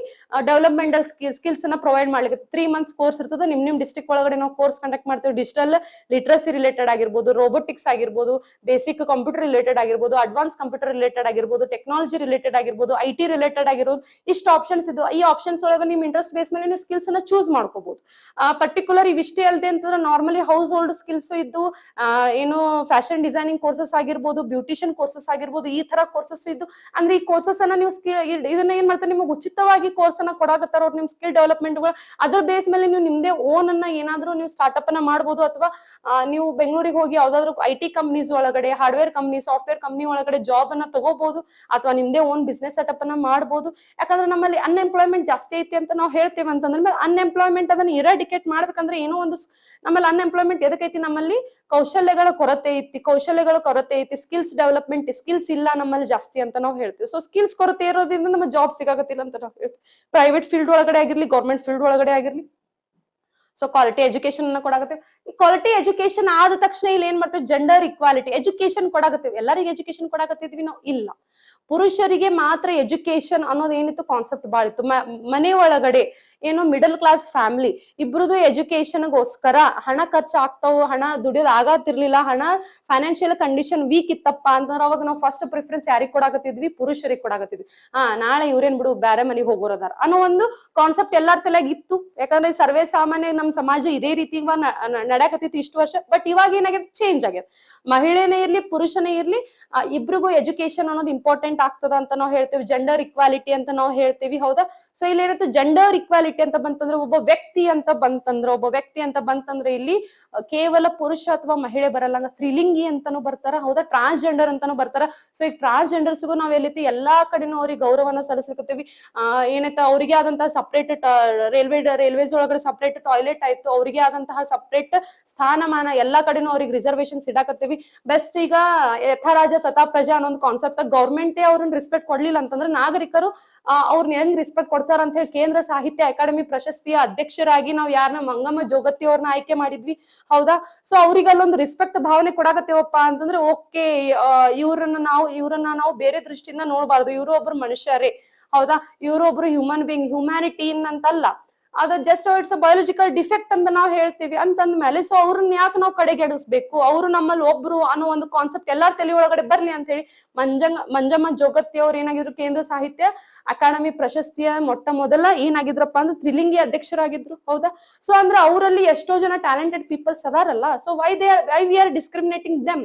ಯಾಕ ನಾವು ಅವ್ರನ್ನ ಡಿಸ್ಕ್ರಿಮಿನೇಟ್ ಮಾಡ್ಲಿಕ್ಕತ್ತೀವಿ? ಸೊ ಯಥಾ ರಾಜ ತಥಾ ಪ್ರಜಾ ಅಂತ ರಾಜರು ಇನ್ನೊಬ್ಬರನ್ನ ಹೆಂಗ್ ನೋಡ್ತಾರ, ಪ್ರಜೆಗಳು ಇನ್ನೊಬ್ಬರನ್ನ ಹಂಗೆ ನೋಡ್ತಾರ. ಸೊ ಸರ್ಕಾರ ಒಬ್ಬ ಪುರುಷ, ಒಬ್ಬ ಮಹಿಳೆ, ಒಬ್ಬ ತ್ರಿಲಿಂಗಿ ಅಂತ ಬಂತಂದ್ರೆ ಅವ್ರನ್ನ ಸರ್ಕಾರ ಯಾವ ತರ ನಡ್ಸ್ಕೊಳಿಗತ್ತದಲ್ಲ ಅದೇ ರೀತಿ ನಮ್ಮ ಸಮಾಜ ನಡ್ಸ್ಕೊಂತದ ಅಂತ ಒಂದೇ ಒಂದು ಕಾರಣಕ್ಕೋಸ್ಕರ ಏನ್ ಮಾಡಿದ್ರಪ್ಪ ಅಂತಂದ್ರೆ ಜೆಂಡರ್ ಇಕ್ವಾಲಿಟಿ ಅನ್ನೋ ಒಂದೊಂದು ಗೋಲ್ ತಂದ್ರು. ಈ ಜೆಂಡರ್ ಎಕ್ವಾಲಿಟಿ ಒಳಗಡೆ ಪ್ರತಿಯೊಬ್ಬ ಜೆಂಡರ್ಸಿಗೂ ಇಕ್ವಾಲಿಟಿಯಲ್ಲಿ ಇರಬೇಕು, ಈಕ್ವಿಟಿಯಲ್ಲಿ ಇರಬೇಕು, ಸಮಾನತೆ ಇರಬೇಕು, ಸಮಾನ ಕೆಲಸಕ್ಕೆ ಸಮಾನ ವೇತನ ಅಂತ ಇರ್ಬೋದು, ಸಮಾನ ಅವಕಾಶಗಳು ಇರ್ಬೋದು. ರಾಜ್ಯಸಭೆ ಲೋಕಸಭೆ ಒಳಗಡೆನು ಹೆಣ್ಮಕ್ಳು ರಿಸರ್ವೇಶನ್ಸ್ ಅನ್ನ ಪ್ರೊವೈಡ್ ಮಾಡ್ಲಿಕ್ಕತ್ತದ. ಹೌದಾ?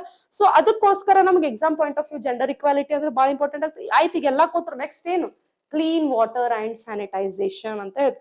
ಇವೆಲ್ಲಾ ಮೂಲ ಸೌಕರ್ಯಗಳನ್ನ ಕೊಟ್ರಪ್ಪ ಅಂತಂದ್ರೆ ಒಬ್ಬ ಮನುಷ್ಯ ಡೆವಲಪ್ಮೆಂಟ್ ಆಗ್ಲಿಕತ್ತಾನಪ್ಪ ಅಂತಂದ್ರ ಇನ್ನೊಂದು ಪರಿಸರ ಬಂದಂದ್ರೆ ಈ ಪರಿಸರದ ಒಳಗಡೆ ಬದುಕ್ಲಿಕ್ಕತ್ತಾನಂದ್ರೆ ಪರಿಸರದ ರಿಲೇಟೆಡ್ ಅವನಿಗೆ ನಾವ್ ಏನ್ ಮಾಡಕ್ ಮೂಲ ಸೌಕರ್ಯಗಳನ್ನು ಒದಗಿಸುವಂತಹ ಜವಾಬ್ದಾರಿ ಯಾರ್ದು? ನಮ್ಮ ಕಾನ್ಸ್ಟಿಟ್ಯೂಷನ್ ಅಂತ ಏನು ಕ್ಲೀನ್ ವಾಟರ್ ಅಂಡ್ ಸ್ಯಾನಿಟೈಸೇಷನ್ ಅಂತ ಹೇಳ್ತೇವೆ. ಶುದ್ಧ ನೀರಿನ ವ್ಯವಸ್ಥೆಯನ್ನು ನಾವು ಅವನಿಗೆ ಕೊಡ್ಬೇಕಾಗ್ತದೆ.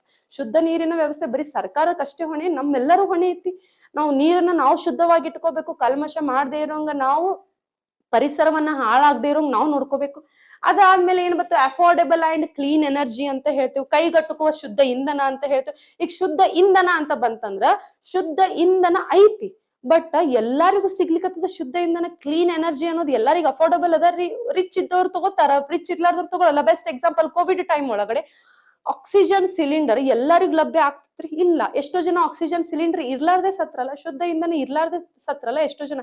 ಯಾಕಂದ್ರೆ ಮಿಡಲ್ ಕ್ಲಾಸ್ ಫ್ಯಾಮಿಲಿ ಆಗಿರ್ಬೋದು, ಪುವರ್ ಪೀಪಲ್ಸ್ ಆಗಿರ್ಬೋದು, ಅಷ್ಟು ಅಮೌಂಟ್ ಕೊಟ್ಟವ್ರಿಗೆ ಆಕ್ಸಿಜನ್ ಸಿಲಿಂಡರ್ ತಗೊಳಕ್ ಆಗ್ತಿರ್ಲಿಕ್ಕಿಲ್ಲ. ಹೌದಾ? ಸೊ ಆಮೇಲೆ ಏನ್ ಬಂದು? ಫ್ರೀ ವ್ಯಾಕ್ಸಿನ್ಸ್ ಬಂದು, ಫ್ರೀ ಗ್ಯಾಸ್ ಸಿಲಿಂಡರ್ಸ್ ಬಂದು, ಫ್ರೀ ಆಕ್ಸಿಜನ್ ಸಿಲಿಂಡರ್ಸ್. ಅವಾಗ ಏನ್ ಮಾಡಿದ್ರು? ಎಲ್ಲರಿಗೂ ಸಿಲಿಂಡರ್ ಅಂದ್ರೆ ಒಂದು ಹಾಸ್ಪಿಟಲ್ದೊಳಗಡೆ ಇಷ್ಟು ಸಿಲಿಂಡರ್ಸ್, ಅದು ಫಸ್ಟ್ ಅದು ಒಬ್ಬ ವ್ಯಕ್ತಿಗೆ ಒಂದು ಮನಿತನಕ್ಕೆ ಒಂದೇ ಸಿಲಿಂಡರ್ ಅಂತಂದ್ರೆ ಹಿಂಗ್ ಮೊದ್ಲೇ ನೀವು ಸಿಲಿಂಡರ್ಸ್ ಆರ್ಡರ್ ಮಾಡಿ ಇಟ್ಕೋಬಾರ್ದು ಅನ್ನೋದು ಕಾನ್ಸೆಪ್ಟ್ ಬಂತು.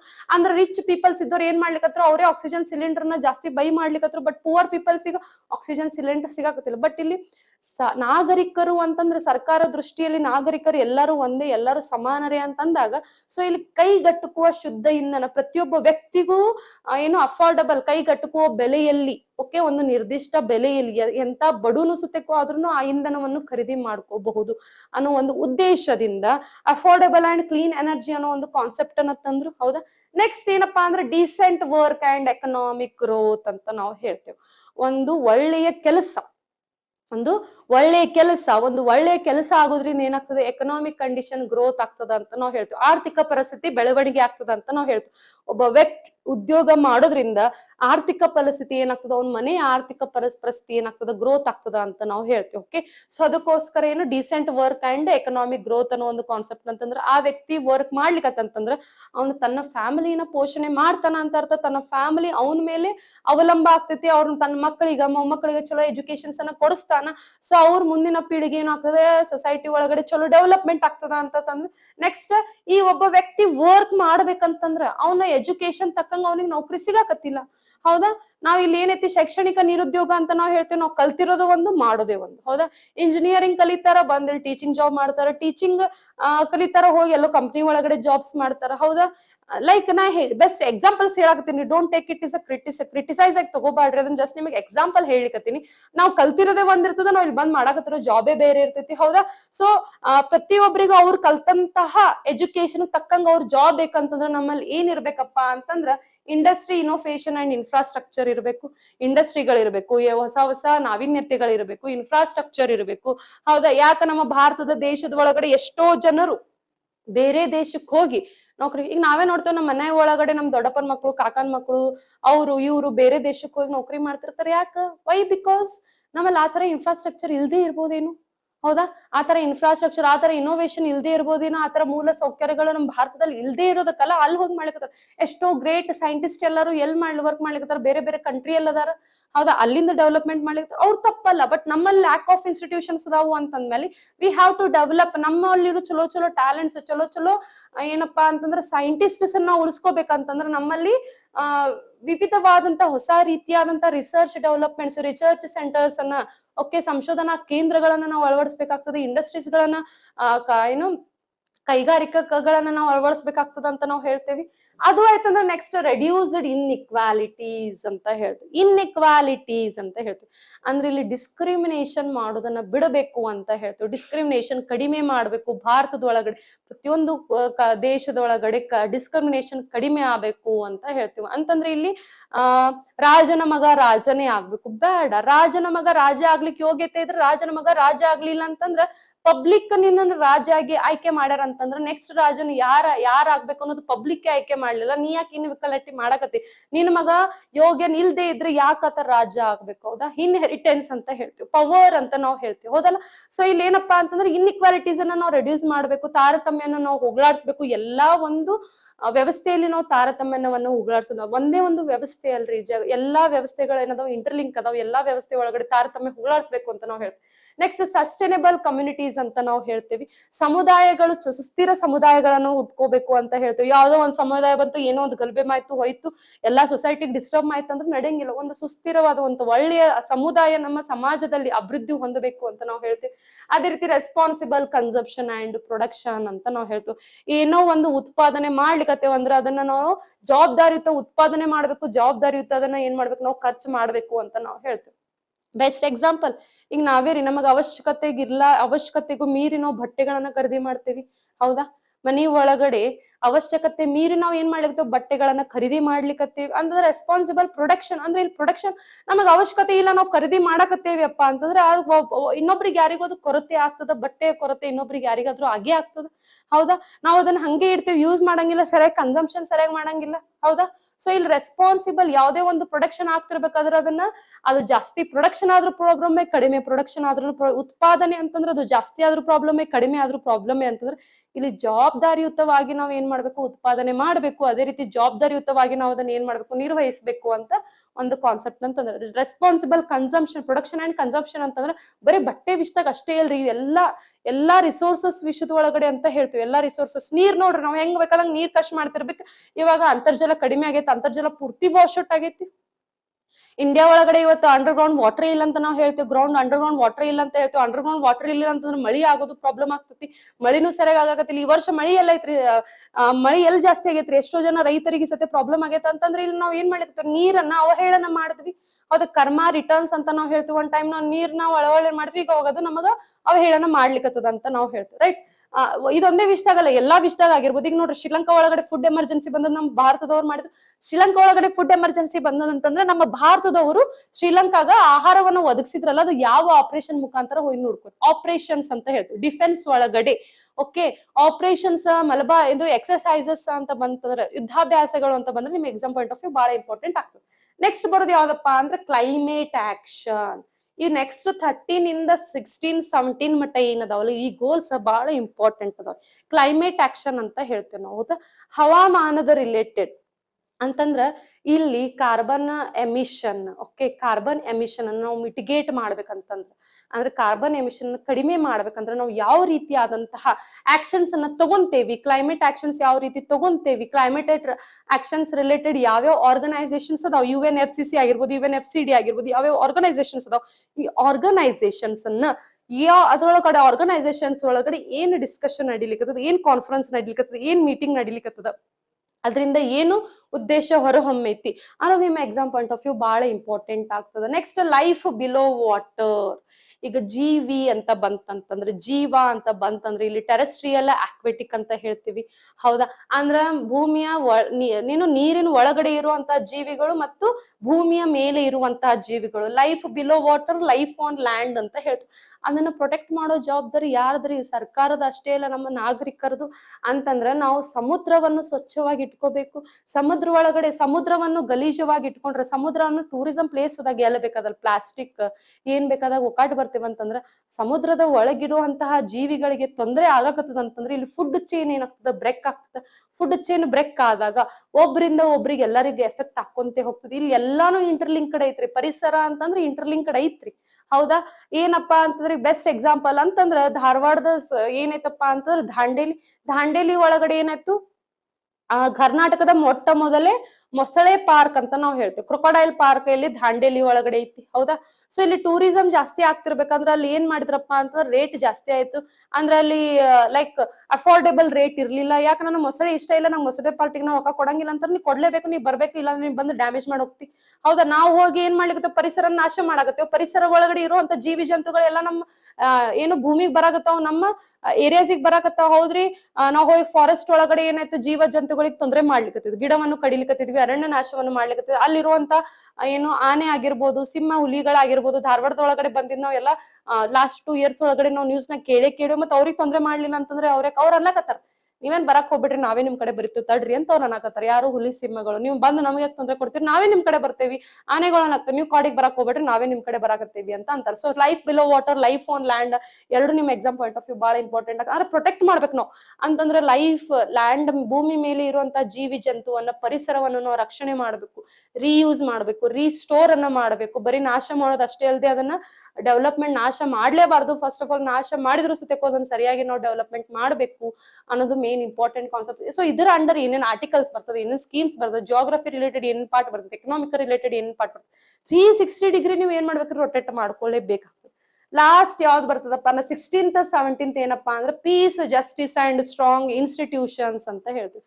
ಮನುಷ್ಯಾಗ ಲಾಸ್ಟಿಗೆ ಇಷ್ಟೆಲ್ಲಾ ದಾಟಿ ಲಾಸ್ಟಿಗ ಮುಪ್ಪಿನ ಏಜಿಗ್ ಬಂದಾಗ ಅವನಿಗೆ ಏನು ಶಾಂತಿ ಅನ್ನೋದು ಬಹಳ ಇಂಪಾರ್ಟೆಂಟ್ ಆಗ್ತದೆ. ನ್ಯಾಯಯುತವಾಗಿ ಶಾಂತಿ, ನ್ಯಾಯ ಅನ್ನೋದು ಬಹಳ ಇಂಪಾರ್ಟೆಂಟ್ ಆಗ್ತೈತಿ.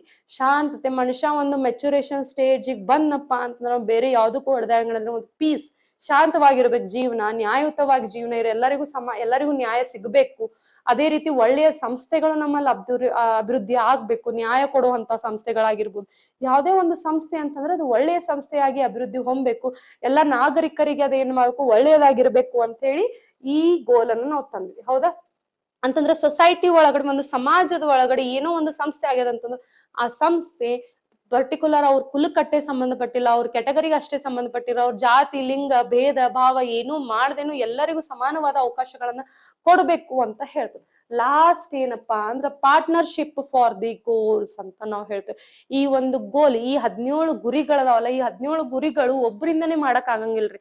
ಅಲ್ಲಿ ಒಂದು ಪಾರ್ಟ್ನರ್ಶಿಪ್ ಇರ್ಬೇಕು ಅಂತಂದ್ರ, ಇಲ್ಲಿ ಪಾರ್ಟ್ನರ್ಶಿಪ್ ಅಂತ ಬಂತಂದ್ರೆ ಈಗ ನಮ್ಮ ಇಂಡಿಯಾ ಒಳಗಡೆ ಎಲ್ಲಾ ಮೂಲ ಸೌಕರ್ಯಗಳು ಇಲ್ಲ. ಭಾರತದ ಒಳಗಡೆ ಬೇರೆ ಬೇರೆ ದೇಶಗಳೇ ಬೇರೆ ಬೇರೆ ರೀತಿಯಾದಂತ ಮೂಲ ಸೌಕರ್ಯಗಳು ಅದಾವು ಅಂತಂದ್ಮೇಲೆ ಈ SDG ಅಂತ ಬಂತಂದ್ರೆ ಸುಸ್ಥಿರ ಅಭಿವೃದ್ಧಿ ಗುರಿಗಳು ಬರೀ ನಮ್ಮ ಭಾರತ ದೇಶದ ಅಷ್ಟೇ ಇಲ್ಲ, ಎಲ್ಲಾ ದೇಶಗಳು ಸೇರ್ಕೊಂಡು ಎಲ್ಲಾ ದೇಶವ ಅಭಿವೃದ್ಧಿಗಳ ಆಗ್ಬೇಕು, ಎಲ್ಲಾ ದೇಶಗಳು ಶಾಂತಿಯುತವಾಗಿ ಇರಬೇಕು ಅನ್ನೋ ಒಂದು ದೃಷ್ಟಿಯಿಂದ ಎಲ್ಲಾ ದೇಶಗಳಲ್ಲಿ ಏನೈತಿ ಈ ಗುರಿಗಳನ್ನ ನಾವ್ ಏನ್ ಮಾಡಿದ್ವಿ, ಡೆವಲಪ್ಮೆಂಟ್ ಮಾಡ್ಲಿಕ್ಕತ್ತೀವಿ ಅಂತ ನಾವು ಹೇಳ್ತೀವಿ. ಹೌದಾ? ಅಂದ್ರೆ ಎಲ್ಲಾ ಬೇರೆ ಬೇರೆ ದೇಶದ ಜೊತೆ ಬೇರೆ ಬೇರೆ ರೀತಿಯಾದಂತ ಪ್ರೊಜೆಕ್ಟ್ಸ್ ಮುಖಾಂತರ ಅವ್ರ ಜೊತೆ ಪಾರ್ಟ್ನರ್ಶಿಪ್ ಮಾಡೋದು. ನಾನ್ ನಿನಗೆ ಇದನ್ನ ಕೊಡ್ತೀನಿ, ನೀನ್ ನನಗ್ ಅದು ಕೊಡು, ಇಬ್ರದ್ದು ಸಂಬಂಧವನ್ನು ಚಲೋ ಉಳಿಸ್ಕೊಂಡು ನಾವು ಹೋಗೋನು ಅನ್ನೋ ಒಂದು ಮುಖಾಂತರ ನಾವೇನ್ ಮಾಡ್ಲಿಕ್ಕತ್ತೀವಪ್ಪ ಅಂದ್ರೆ 17ನೇ ಗುರಿ ಇಟ್ಟೇವಿ ಅಂತ ನಾವು ಹೇಳ್ತೇವೆ. ಓಕೆ? ಅಂದ್ರೆ ಲಿವ್ ನೋ ಒನ್ ಬಿಹೈಂಡ್ ಅಂತ ಹೇಳ್ತೀವಿ. ಯಾರು ಹಿಂದ್ ಉಳಿದ್ ಬೇಡ, ನೀನು ಬೆಳಿ, ನಿನ್ ಜೊತೆ ನಾನು ಬೆಳಿತೀನಿ, ನಾನು ನಿನಗ್ ಬೆಳೆಸ್ತೀನಿ, ನೀನು ನನಗ್ ಬೆಳೆಸ್. ಹೌದಾ?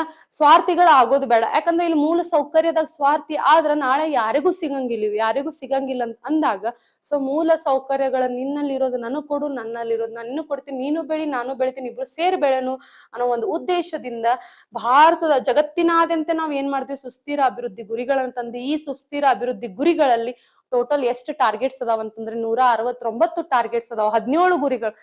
ಬಹಳ ಜನ ಎಷ್ಟು ಟಾರ್ಗೆಟ್ ಅದಾವ ಅಂತಂದ್ರೆ 17 ಅಂತಂತೀರಿ. 17 ಅಲ್ರಿ, 17 ಗುರಿ ಅದಾವು.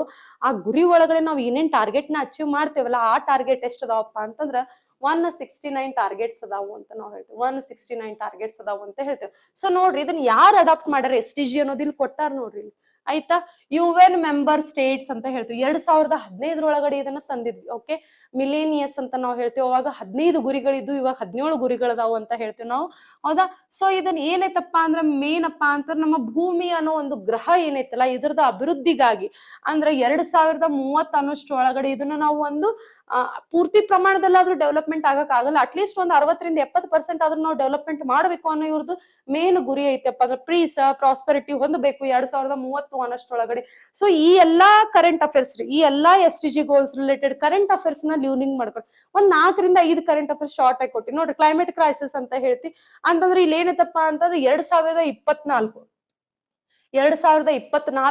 ವರ್ಷ ಹಿಸ್ಟ್ರಿ ಏನ್ ಕರೆಕ್ಟ್ ಆಗ್ಯದಪ್ಪ ಅಂತಂದ್ರ ಭೂಮಿಯಲ್ಲಿ ಅತಿ ಉಷ್ಣ ಜಾಸ್ತಿ ಆಗಿರೋದು ಯಾವ ವರ್ಷಪ್ಪ ಅಂತಂದ್ರ ಭೂಮಿ ಒಳಗಡೆ ಒಂದು ಬ್ರೇಕಿಂಗ್ ನ್ಯೂಸ್ ಏನಪ್ಪಾ ಅಂತಂದ್ರೆ 2024 ಒಳಗಡೆ ಭೂಮಿ ಒಳಗಡೆ ಉಷ್ಣತೆ ಜಾಸ್ತಿ ಆಗಿತ್ತು ಅನ್ನೋ ಒಂದು ರೆಕಾರ್ಡ್.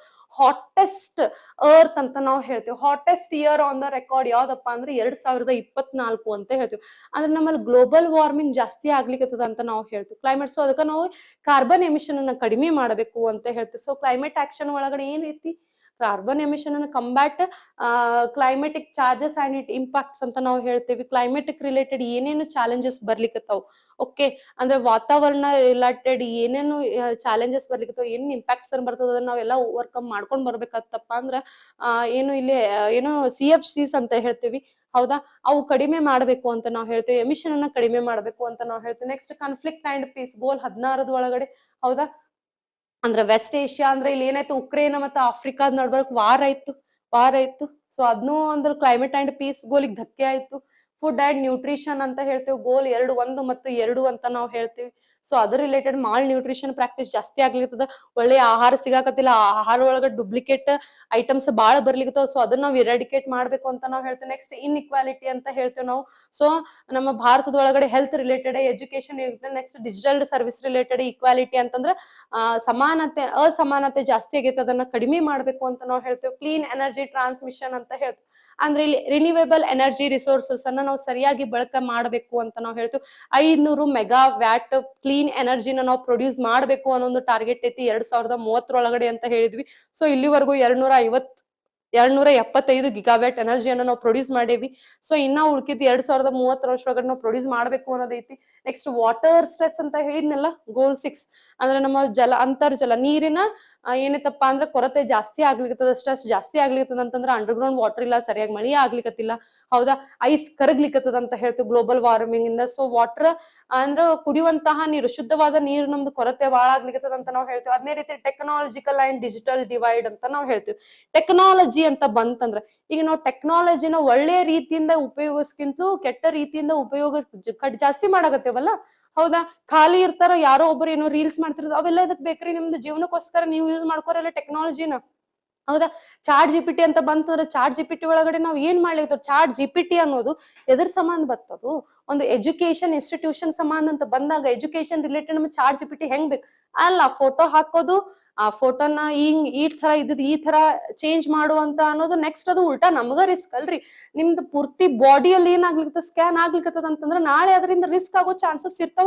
ಆಲ್ರೆಡಿ ಎಷ್ಟೋ ನ್ಯೂಸ್ ಚಾನೆಲ್ಸ್ ಒಳಗಡೆ ನಾವು ಆಲ್ರೆಡಿ ಕೇಳ್ಪಟ್ಟೇವಿ. ಹೌದಾ, ಫೋಟೋಸ್ ಲೀಕ್ ಆಗೋದ್ರಿಂದ ನೂಡ್ ಫೋಟೋಸ್ ಆಗ್ಲಿರ್ತದ, ಫೋಟೋಸ್ ಚೇಂಜ್ ಆಗ್ಲಿರ್ತದ, ಏನು ಡಿಸ್ಕ್ರಿಮಿನೇಷನ್ ಕ್ರಿಯೇಟ್ ಆಗ್ಲಿಕ್ಕತ್ತದ ಅಂತ ನಾವು ಹೇಳ್ತೇವೆ. ಸೊ ಟೆಕ್ನಾಲಜಿ ಅಂತಂದ್ರೆ ಅಲ್ಲಿ ಗುಡ್ ಥಿಂಗ್ಸ್ ಬರ್ತದ, ಬ್ಯಾಡ್ ಥಿಂಗ್ಸ್ ಬರ್ತದ.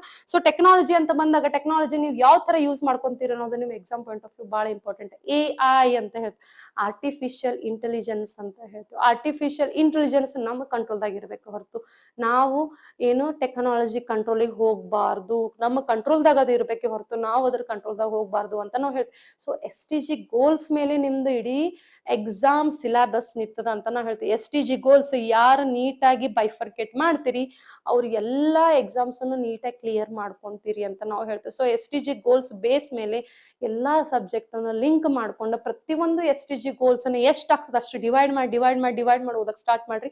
ಅವಾಗ ನಿಮ್ದು ಎಕ್ಸಾಮ್ ಈಸಿಯಾಗಿ ಕ್ಲಿಯರ್ ಆಗ್ತದೆ, ಕ್ರ್ಯಾಕ್ ಆಗ್ತದೆ ಅಂತ ನಾ ಹೇಳ್ತೀನಿ. So most of the students doubts ಇತ್ತು, KS ಎಕ್ಸಾಮ್ ಅಂತಂದ್ರೆ ಏನು, ಯಾವ ತರ ಓದಬೇಕು. ಸೊ ನಿಮ್ದು ಸ್ಟ್ರಾಂಗೆಸ್ಟ್ ಸಬ್ಜೆಕ್ಟ್ ಯಾವ್ದೈತಿ ಅದ್ರ ಜೊತೆ ಇನ್ನೊಂದ್ 2 ಸಬ್ಜೆಕ್ಟ್ಸ್ ನೀವು ಇಟ್ಕೊಂಡು ಓದಿದ್ರ ನಿಮ್ದು ಏನಾಗ್ತದಪ್ಪ ಅಂದ್ರೆ ಪ್ರಿಲಿಮ್ಸ್ ಈಸಿಯಾಗಿ ಕ್ಲಿಯರ್ ಆಗ್ತದ ಅಂತ ಹೇಳ್ತೀವಿ. ಸೊ ಯಾರ್ಯಾರು ಅಪ್ಲಿಕೇಶನ್ ಹಾಕಿಲ್ಲ ಬೇಗ ಬೇಗ ಅಪ್ಲಿಕೇಶನ್ಸ್ ಅನ್ನ ಹಾಕ್ರಿ. ಅಂಡ್ ನಾನು ಹೇಳ್ದಂಗ ಈ ತಿಂಗಳ 20ನೇ ತಾರೀಕಿಂದ ಏನಾಗ್ತದ KS ಒಂದು ಬ್ಯಾಚ್ ಸ್ಟಾರ್ಟ್ ಆಗ್ಲಿಕ್ಕತ್ತೈತಿ. ಇಂಗ್ಲಿಷ್ ಮೀಡಿಯಂದವ್ರಿಗೂ ಸ್ಟಾರ್ಟ್ ಆಗ್ಲಿಕ್ಕೆ, ಕನ್ನಡ ಮೀಡಿಯಂದವ್ರಿಗೆ ಸ್ಟಾರ್ಟ್ ಆಗ್ಲಿಕ್ಕತ್ತದ ಅಂತಂದ್ರೆ ಸೊ ಇನ್ನ ಹೆಚ್ಚಿನ ಮಾಹಿತಿ ನಿಮಗೆ ಬೇಕಂತಂದ್ರೆ ನಮ್ಮ ಕ್ಲಾಸಿಕ್ ಎಜುಕೇಶನಲ್ ಇನ್ಸ್ಟಿಟ್ಯೂಟ್ಗೆ ಕರೆ ಮಾಡಿ ಹೆಚ್ಚಿನ ಮಾಹಿತಿಯನ್ನು ನೀವು ತಿಳ್ಕೊಬಹುದು ಅಂತ ಹೇಳ್ಕೊಂತ ಇವತ್ತಿನ ಕ್ಲಾಸ್ ಇಲ್ಲಿಗೆ ನಾವು ಮುಕ್ತಾಯ ಮಾಡೋಣ. ಓಕೆ, ಸೊ ನಾಳೆಯಿಂದ ನಾವು ಏನ್ ಮಾಡ್ತೇವೆ, KS VAO PC PSI question paper ಅನ್ನ ಅನಾಲಿಸಿಸ್ ಅನ್ನ ಮಾಡೋಣ. ಪರ್ಟಿಕ್ಯುಲರ್ಲಿ ನಾನು ಸೈನ್ಸ್ ಸಬ್ಜೆಕ್ಟ್ ನಂದು ಪ್ರಬುದ್ಧತೆ ಇರೋದ್ರಿಂದ ಸೈನ್ಸ್ ಸಬ್ಜೆಕ್ಟ್ ರಿಲೇಟೆಡ್ ಏನೇನು ಕ್ವಶನ್ಸ್ ಬಂದಾವಲ್ಲ, ಸೊ ಇಲ್ಲಿ ಮಟ್ಟನು 2020ರಿಂದ ಸ್ಟ್ರಾಟಜಿ ಚೇಂಜ್ ಆಗಿದೆ. 2020ರಿಂದ ಯಾವ ತರ ಕ್ವಶನ್ಸ್ ಅನ್ನ ಕೇಳಿದ್ರು, 2020ಕ್ಕಿಂತ ಮತ್ತೆ ಯಾವ ತರ ಕ್ವಶನ್ಸ್ ಅನ್ನ ಕೇಳಿದ್ರು ಅನ್ನೋದನ್ನ ನಾವು ನಾಳೆಯಿಂದ ಡೈಲಿ ಕರೆಂಟ್ ಅಫೇರ್ಸ್ ಅನ್ನ ಅನಾಲಿಸಿಸ್, ಕರೆಂಟ್ ಅಫೇರ್ಸ್ ಅಲ್ಲ ಪ್ರೀವಿಯಸ್ ಇಯರ್ ಕ್ವಶನ್ ಪೇಪರ್ಸ್ ಅನ್ನ ಅನಾಲಿಸಿಸ್ ಮಾಡ್ಲಿಕ್ಕತ್ತೇವಿ. ಸೊ ಜಾಸ್ತಿ ಎಕ್ಸ್ಪ್ಲನೇಷನ್ ಇರಂಗಿಲ್ಲ, ನಿಮ್ ಎಕ್ಸಾಮ್ ಪಾಯಿಂಟ್ ಆಫ್ ವ್ಯೂ ಎಷ್ಟೈತೆ ಅಷ್ಟು ಎಕ್ಸ್ಪ್ಲನೇಷನ್ ಮುಖಾಂತರ ಕರೆಂಟ್ ಅಫೇರ್ಸ್ ಅನಾಲಿಸಿಸ್ ಅನ್ನ ಮಾಡ್ಲಿಕ್ಕತ್ತೇವಿ. ಸೊ ಎಲ್ರೂ ಏನ್ ಮಾಡ್ರಿ, ನೀಟಾಗಿ ಪ್ರಿಪರೇಷನ್ ಮಾಡ್ಲಿಕ್ಕೆ ಸ್ಟಾರ್ಟ್ ಮಾಡ್ರಿ. ಓಕೆ, ಬಾಳ್ ಟೈಮ್ ಇಲ್ಲ. ಸೊ ಹಾರ್ಡ್ ವರ್ಕ್ ಇಂತ ಸ್ಮಾರ್ಟ್ ವರ್ಕ್ ಅನ್ನೋದು ಬಾಳ್ ಇಂಪಾರ್ಟೆಂಟ್ ಆಗ್ತದೆ ಅಂತಂದ್ರೆ ಎಲ್ರು ನೀಟಾಗಿ ಪ್ರಯತ್ನ ಮಾಡ್ರಿ. So take care, bye bye, good day, have a nice day, stay tuned with our classic educational YouTube channel. Take care, bye bye.